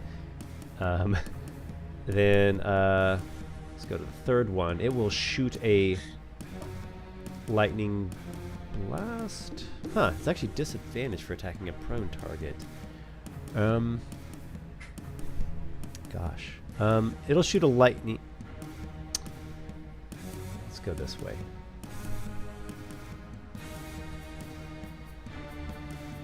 It will go this way, and like along the way, it'll shoot a lightning blast at Cynus. A 6 isn't going to do it. The blast goes completely wide, strikes against the wall. This one here, it's going to attack Kriga, who is pinning the Hierophant.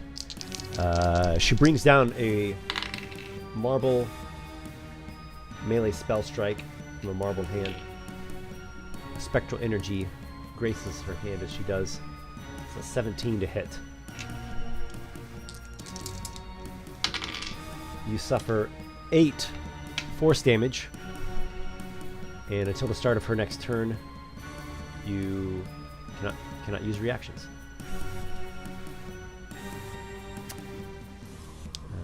That was Kriga. No reactions. Got it. We got a Cynus now. Lightning was shot at you by this one, but it missed. That one looks like it's intent on harrowing Mulga, correct? Looks like it's going in the direction of Mulga. Mulga can deal with one thing. That's kind of what I was thinking. I'm Yeah. also not super keen on the investment of keeping the spell going just for one of these people. So if it goes and hits Mulga and Mulga drops concentration, it's not a huge loss. Is where my brain's at. Sure, yeah. So I'm going to. Ooh. Looks like I'm going. That guy can't attack. Get fucked. I was like, it's gonna provoke if I go around, but no, I can go southwestward and not provoke from the one that can't hit me. And attack the Hierophant. Sadly, I cannot bring all of my armament to bear, but I can attack him, and I have advantage because he's restrained. And the advantage from restrained does give us a critical hit with a 19 on the die. Get that dagger in there. Oh, juicy. That's a 7 and an 8 for 15 plus 3. 18 points of piercing damage. 18. Oof. That's a solid hit there. Yeah. One dagger. And I just... He feels all of that the one. muscles in my other arm are flexing, trying to attack. But whatever this edict is that's restraining it, just I cannot force myself to attack. Yeah. Just leveled up and we can't use our extra attacks. What's up with that? I would get 6. Or no, I would get 5 attacks. I completely screw this dude up. This But spell is specifically designed to alas. screw level 5 people over. I don't know if this will work, but there's no reason not to do it anyway. I am going to use 1 prowess point to strike fear Okay. into the one that just whacked Remus.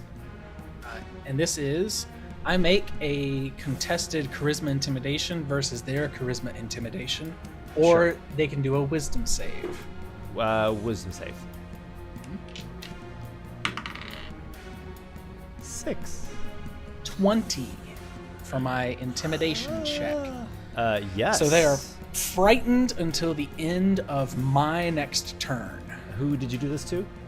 The marble one there? person that just hit Remus. Sure. Okay, that one then. 4. So disadvantage on attacks if it can see me or hear me Sure. from there. Okay, And it so can't get you any have- closer to me, but that doesn't matter. Yep, I got it. You have frightened, you have struck fear into this marble acolyte. And I heard what you said, that you questioned, I don't know if this would work. It does work. There's more to this being than just marble skin. They are not constructs. I see fear in that one's eyes. Yeah, and as you and Remus are getting up close and fighting with them, they do seem like Ichoriites. They at least remind you of Ichoriites. Though, well, let's keep moving along. So, Cynus, we go to the Hierophant's turn now. I'm gonna roll my save. Yes, wisdom save. 18? Yes, you have broken free of the Edict of Law. Okay, I have no negatives for wisdom. Yes. Ha Probably can't cast Healing Word with not being able to say words. Let me take a look at that. If only it were healing gesture. Here, I have a... I'm going to filter out... isn't there a way to, filter out Verbal component? Is there not a way to fill? Oh, There's a component. very, Okay. very few for clerics. Yeah. I'm going to quickly do it and see if it's one that he has on his known spells. Doesn't look like there are any at all, in fact. Yep. So it looks like he's trying to get out of the grapple. Understandable. Okay. Kriga, make a strength athletics check. He rolled pretty good. Okay, that's it. 22. Oh, really? Oh my gosh. 12 plus 10. He rolled. He Yes. rolled good. I'm like, oh, he got an 18. He's got a chance.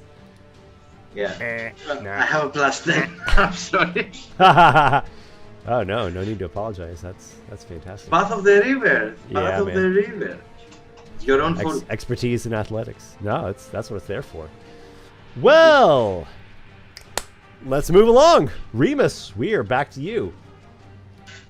Give him another taste of the Aradokian mace for a 23 to hit. Oh yeah. Jared, I asked in Discord, but is Fervor a bonus action from It that is. It mace? is. It is. Bonus action. It's a good old, but he gets smacked him for 8 damage. Are you using the fervor, Remus? Can't. I'm bound. I'll roll my save for the blind.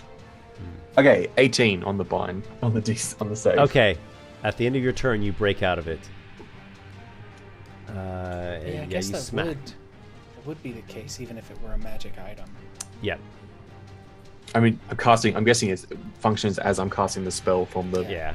from the stick. Correct. All right. Well done, Remus. That was actually a pretty good turn. We got really lucky on these saves. Kriga. Really lucky. Kriga, we're back to you. How is his health? How is he? He's struggling against you. He's still putting up quite a bit of fight. Yeah, is he injured or is he in good He does seem to have a light injury on him. light injuries? Okay.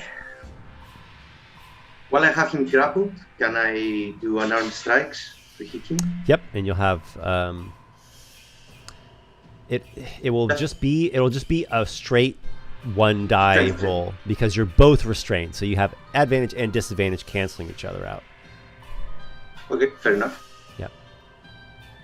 Just a strength check for unarmed, yeah.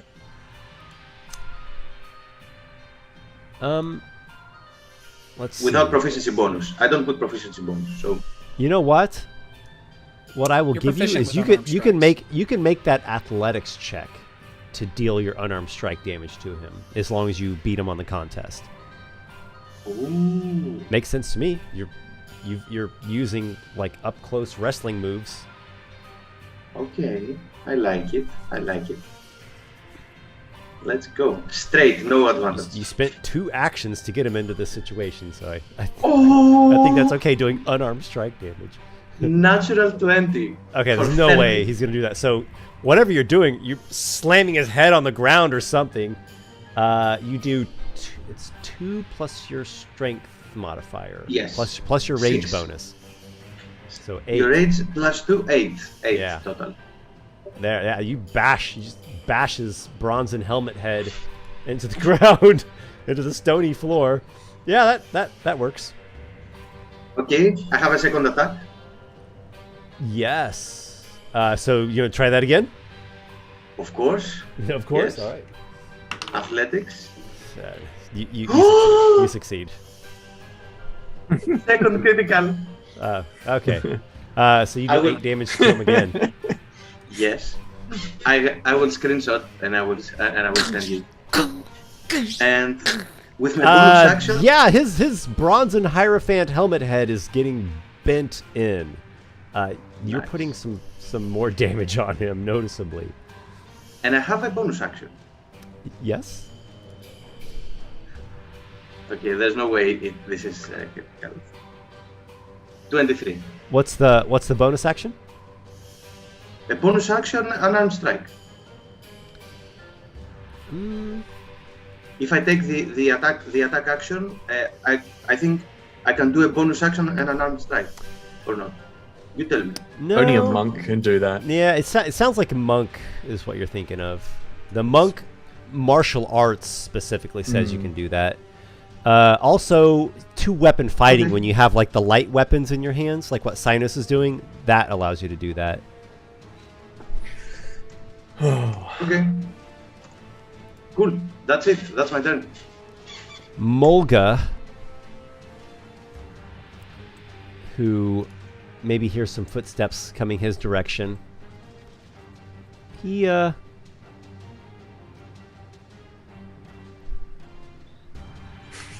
does he want to do? Mulga, what do you got, man? You've got some cool stuff. I'm a warlock. I have 2 spell slots. All right. Oh, flaming sphere is pretty cool. It's not that big of a room. He might be able to roll a flaming sphere around. No, I think cantrip is the way to go for him for now. Just keep up that rune of binding. So, let's stick on the hierophant. He's got disadvantage for being restrained. He pops out, casts Sacred Flame, and then goes back around the corner. Ugh, come on, roll on the table here. The hierophant has failed. So he's going to take 2d8 of fire damage, totaling up to 9 fire damage. I'm sorry, it's radiant damage, in fact. That cantrip is pretty substantially... He is seriously injured. I'll put it to you that way. It's hard to describe radiant damage. He's seriously injured by this blast of celestial radiance. The hierophant does not look like it's going to hold on much longer. I'm going to go to the marble acolytes. Let's see. This one's trying to rip Kriga off of the hierophant. Kriga, make an athletics check.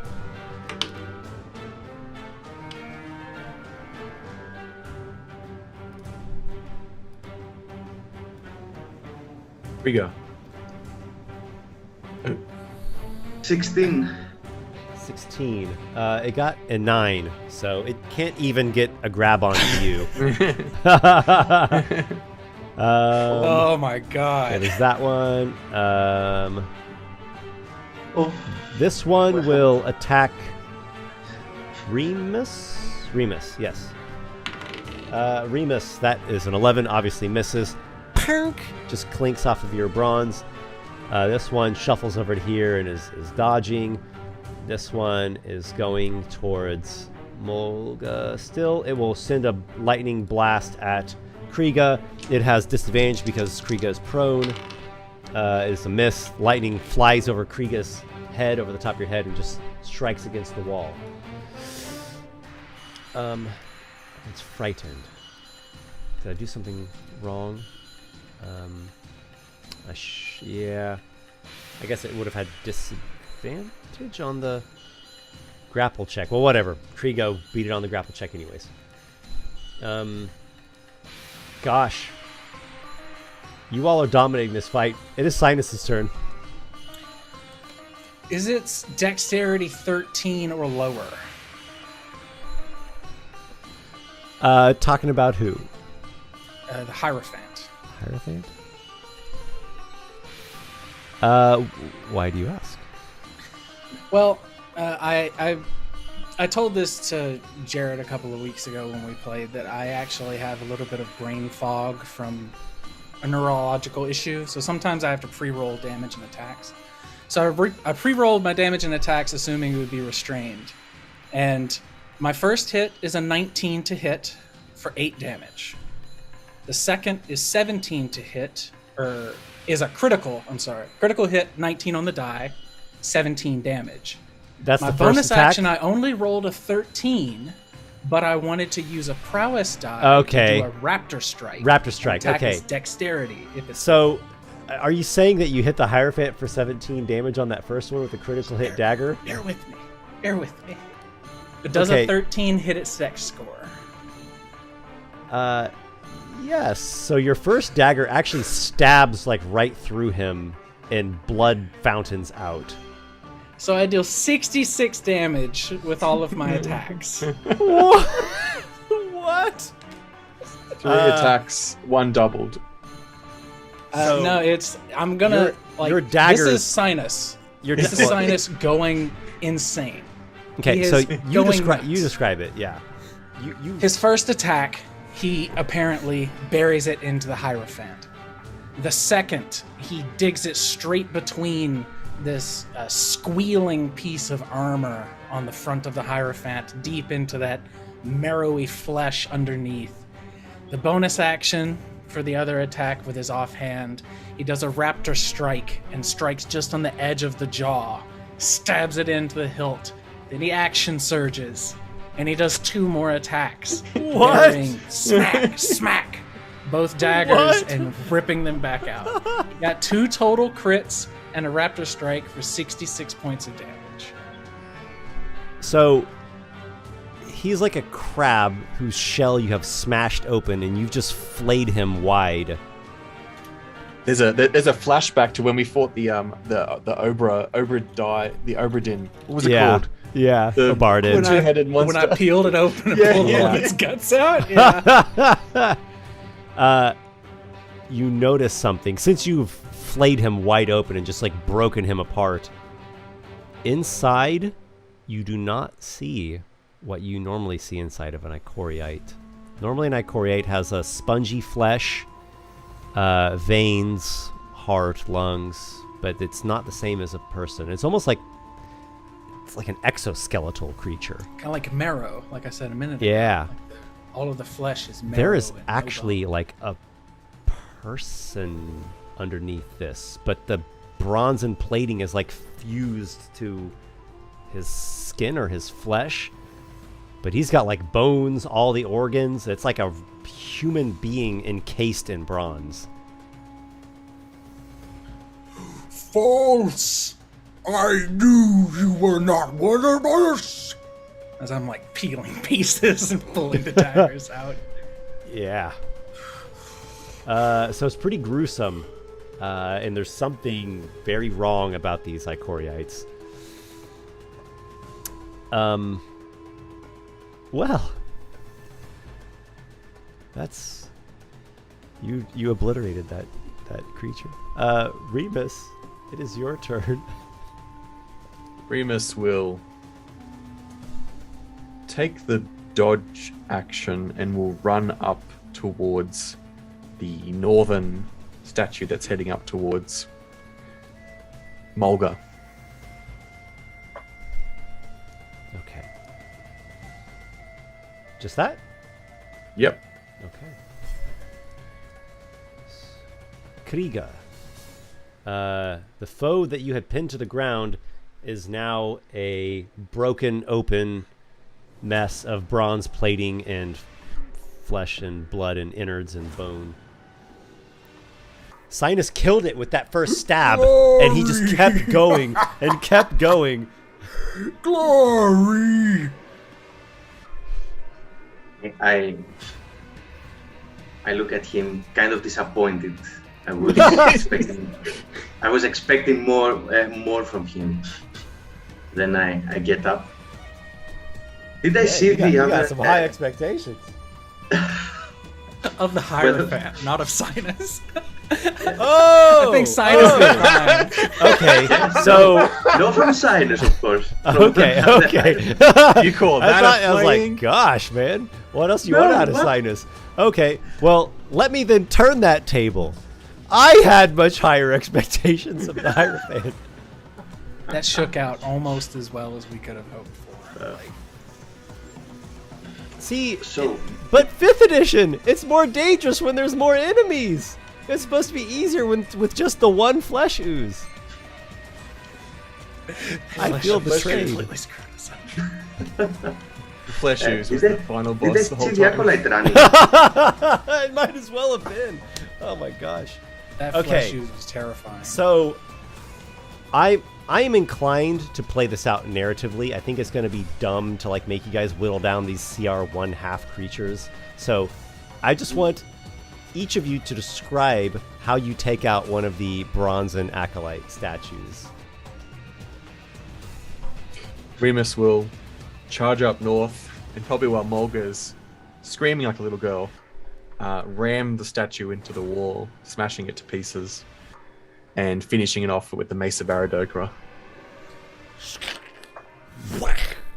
So you bash it over the head, and little chunks of marble flay everywhere, along with bits of skull, brain matter. Like there was a person encased. Oh, wow. There was a person encased in the stone. I guess Remus is confused. He doesn't understand what he's looking at. Was it a person? Was it an object? Yeah. Who wants to go next? How do you fell one of these creatures? Sure. I think that Cynus will leave the two that are capable for Kriga, because Kriga is raging and mad. Okay. And he instead So stalks. Cynus is doing his blood ritual, his blood rite. He stalks to the western one that can't attack and is still under Mulga's spell. And there's the moment where he cuts away from the camera down the corridor after it, and then the camera dollies forward and shows that he has it in his hands. And he's just squeezing and squeezing, saying, "Glory!" As the little pieces of marble flake away and what's underneath starts to collapse. "Bring me enemies that I may bring glory!" You begin to crush and squeeze, and her porcelain face, or her marbled face, cracks like a statue breaking, then cracks more, and then you break through, and like some teeth come out, and there again you discover that there's an actual person underneath the encasement. Though I will reiterate, the detect evil and good did not pick up undead. They are not undead. They were alive under there. So Remus will run. We'll try to run back unless what's Kriga doing? Kriga? Kriga doesn't care if they're alive or not. They're fighting him. So I guess I'm now alone with two acolytes. Yes, because yes. Okay, I want to, since I'm up there, I'm getting up. I'm looking at the acolyte. For my first, I want to kick the one so that they're both next to each other, and then use the greatsword to cut both of their necks at the same time, one after another. All right, so you cleave, decapitate two of them with your massive crimson greatsword. All right, their heads go spinning across the room, and the decapitated bodies fall over, and you can see like the spinal column and everything. And as I'm doing that, I'm shouting, "Tusen blood mat sailor!" So, σαν ένα δικό μου ritual, ρε παιδί μου. Και... Mulga says, "And this is why I will never be converted to your bloody religion." Figuratively and literally. He chose his words carefully. Remus will make his way back into the other chamber. So I know we're going a little bit late, or a lot bit late on time, but I would like to just do a couple things to wrap this up. This is not the epilogue of Blood Lament. We're not to the epilogue yet, but we will get to that. Flames whip all about you in this shrine here, and a godly voice like a roaring blaze proclaims, "It is done, my champions! The haughty have been brought low by you and by their own fell ambitions. The mad have been severed from their mortal strife. The lament may cease as old blood seeps away forevermore. Let House Tarabir start a new chapter with a page uncorrupted and unstained. And the voice of the Blood Khan echoes through the shrine, decreeing that his curse upon them has ended.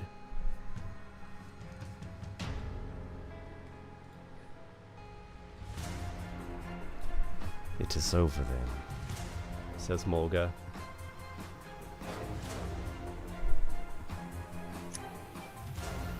Remus will continue looking around this chamber, and he says, these figures, they were encased creatures, humans, that there were 4 of them. We'll go into that other chamber where... Yeah, 5 total. 4 marbled and 1 bronzen. Yes. So, I'm going to tell you about some things that your characters are inevitably going to find. I don't think we have the time to really nitty gritty go bit by bit, and you're gonna discover it anyways. So, the sculpture room, you do find that indeed they are hollow. They are as though like the preparations of the plating of an Ichoriite, and they're in the cabinet along with some tools. There are journals. They have a plethora of technical notes, but you do find a few entries that indicates Eridoka and his acolytes believed they could create Ichoriites without divine intervention. So Eridoka made these pseudo Ichoriites, and clearly there are a lot of failed specimens. There is a crypt beyond the grand shrine, and there is an inner vault beyond that, the innermost chamber of the dungeon. It has 5 reinforced coffers. They're sealed with arcane lock. But again, I think we can assume that you guys will get through it. The larger coffin contains Eridoka's personal writings, which are in the form of a scroll. And they're written as though Eridoka is speaking to the gods who are aware of his deepest secrets. A shocking revelation is found here in that Eridoka himself fathered 3 sons throughout his life. The first was Midokethkep, begotten of the acolyte Haketra, which is a name that you all might remember, and Mulga certainly knows her. She is an acolyte at Tarabir Palace. Midokethkep was the hierophant that you just faced down. Eridoka trained and anointed him, and later transformed him into one of these pseudo-Ichoriites. The second and third sons were Obar and Obaya, the twin princes, whom Eridoka transformed into the Obardin. Eridoka had a secret affair with Queen Rasika of Tarabir Palace, though he used magic to compel her into committing adultery and never revealing the truth to King Nakalani. In his own words, Eridoka says, "I know that you, gods, despise me and curse my name, and great have been my lamentations. But like many who have come before, my story is not over, and I will yet rise up to heights unfathomed by mortal minds.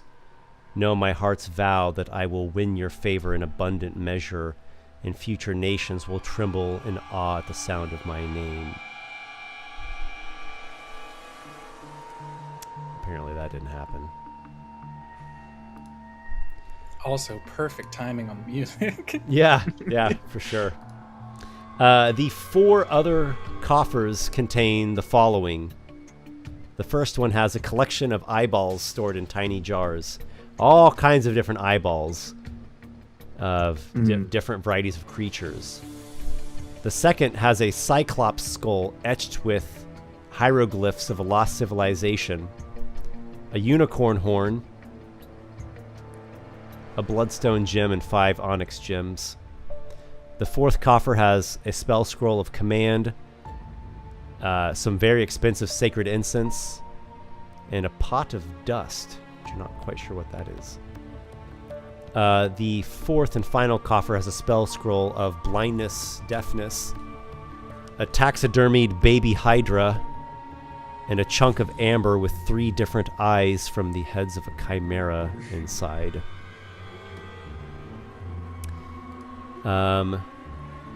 You identified the potions. The arrows. I'm looking at the wrong document. Thunderous lightning arrows. Thunder arrow, yeah. When this magical arrow strikes a creature, object, or surface, it creates a thunderous boom. In addition to taking the weapon's normal damage, a creature struck by the arrow must make a DC 13 Constitution saving throw. On a failure, it takes 2d8 thunder damage and is pushed away 10 feet from the attacker. On a success, it takes half damage and not pushed. Unattended objects automatically take the extra thunder damage, and if unsecured or in no more than large size, automatically push 10 feet. The citrine snake is a wondrous item. As an action, you can speak the command word, throw it up to 60 feet to an unoccupied space, where it transforms into a constrictor snake. The snake serves as your ally and obeys your spoken commands. If you give it no command, it defends itself, but otherwise does nothing. Snake lasts for 2 hours, or until reduced to 0 hit points, at which point it reverts to being a statuette. You can also revert it to a statuette by touching it and speaking the command word. Once the statuette transforms into a snake, it cannot do so again until 2 days have passed.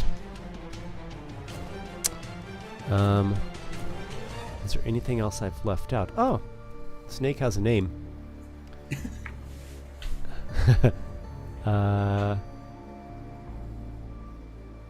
Human biter. Chakra.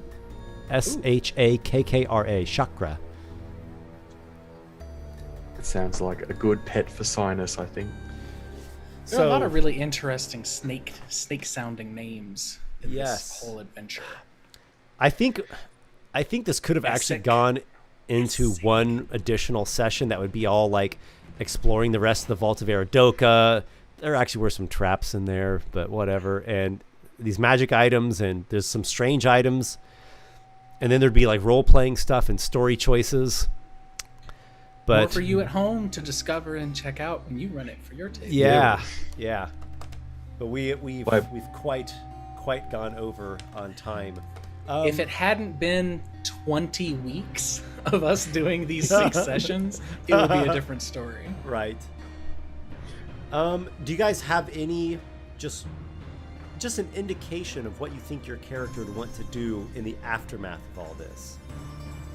Like, do you keep things a secret? Do you go back to the Golden Palace? Like, what do you do? No, Remus would be trying to fulfill the wishes of Atticus before he died. So he would be ardently collecting all the paperwork, even some of these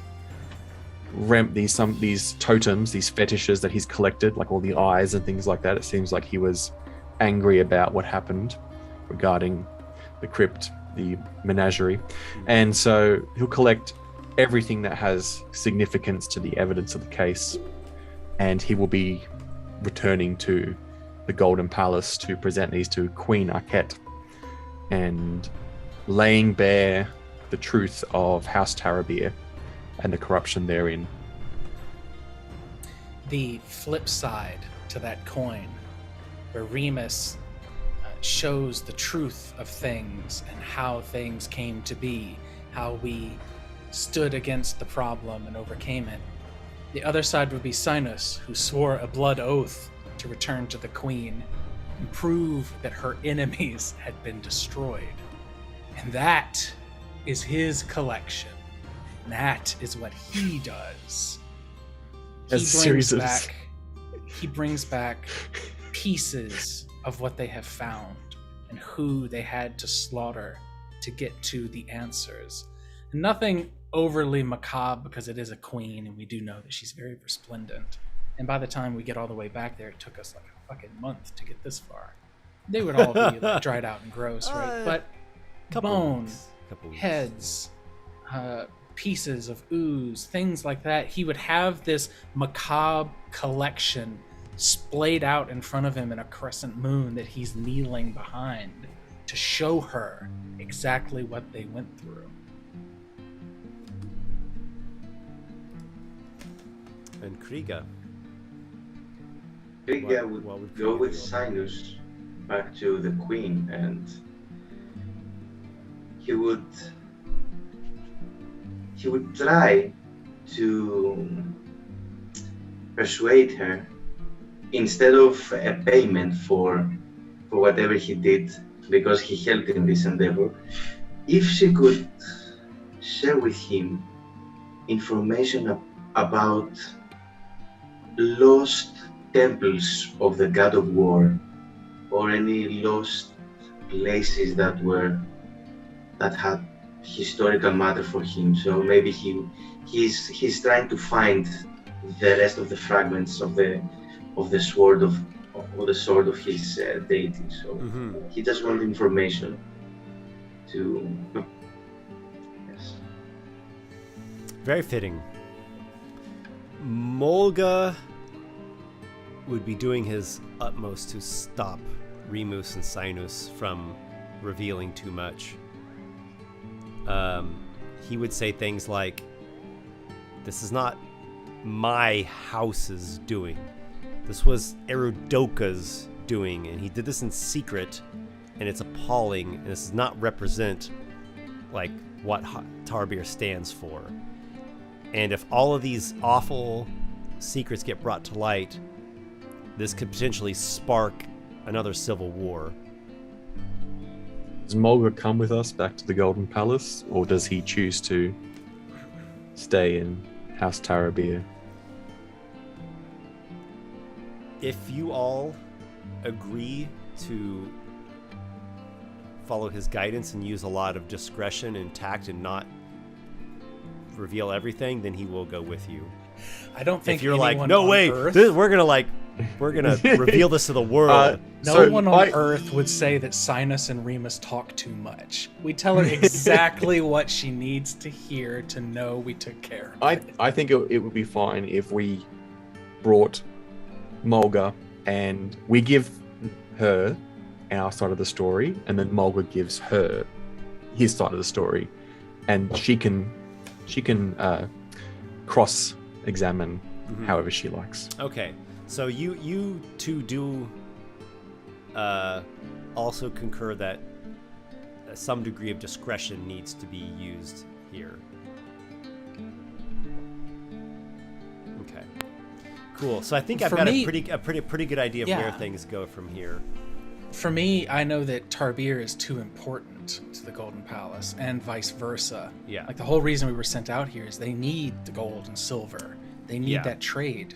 Yes. So the fact that we could tear it apart because one person did something shitty a lifetime ago, like, we killed everyone. No one living had anything to do with any of it. So for me, it's like they played the price already. Is there any sign that the curse is lifted from the region and that the famine is coming to an end? Well, that's what your god said. He decreed it. I mean, unless that was just some kind of illusionary voice, but you don't. It seemed far too much for it to be that. Well, that was the central tension, right? We were trying to solve. That was the reason why we were even sent here in the first place. Yeah, you have cut out the old rot, and then hopefully something healthy and new can grow now. You did what others could not do and what others did not want to do because it was their rotten things that they had made. So, I am planning on making a follow-up adventure to this one, a 5th level adventure that picks up at sometime after the end of this. I'll probably at some point also make a revised version of Blood Lament, because there are some parts, story beats, that I want to connect a little bit better and make a little bit more clear. It's also a really big adventure. It's really long with a lot of details. So, anyways, we'll see. Those are future projects to come. I'll make announcements whenever that happens. thank you guys for playing. This has been a really awesome adventure. Thanks for running it, Esper. Guys. Yeah. It was a very fun adventure to play in. Thanks, I appreciate it. Very dangerous, very tense. Yeah, until you hit 5th level, and then you're like, oh yeah, we're here now. Whoa! Can you imagine if we came down here without the rest, though? We'd have been screwed. I had 12 health. It would have been what, and then I would have been down. Well, the Mulga could have cast 2nd level Cure Wounds on you. I like how things shook out. It kind of showed. You guys got beat up so much. You deserve to have that like capstone win. Well, I kind of like the narrative of it, right? Because this person down here has created this huge, horrifying place for this fell purpose and to hold this curse forever. And they were a paper tiger by comparison to what they inflicted, yes, and what they've created. Yep. And I actually really like that.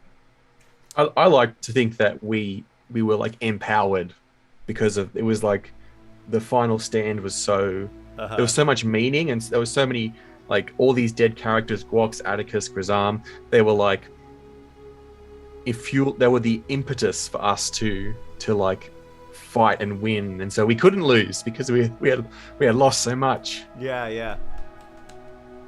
It was perfect. Well, thank you guys once again. I really appreciate you all gaming with me and taking all the time, and Dimos for staying up to unreasonably late hours. He was awesome. So, and thanks everybody who's watched the adventure and who has followed along. This was a great one. So I will see everybody in the next thing whenever that comes around. May your adventures be many.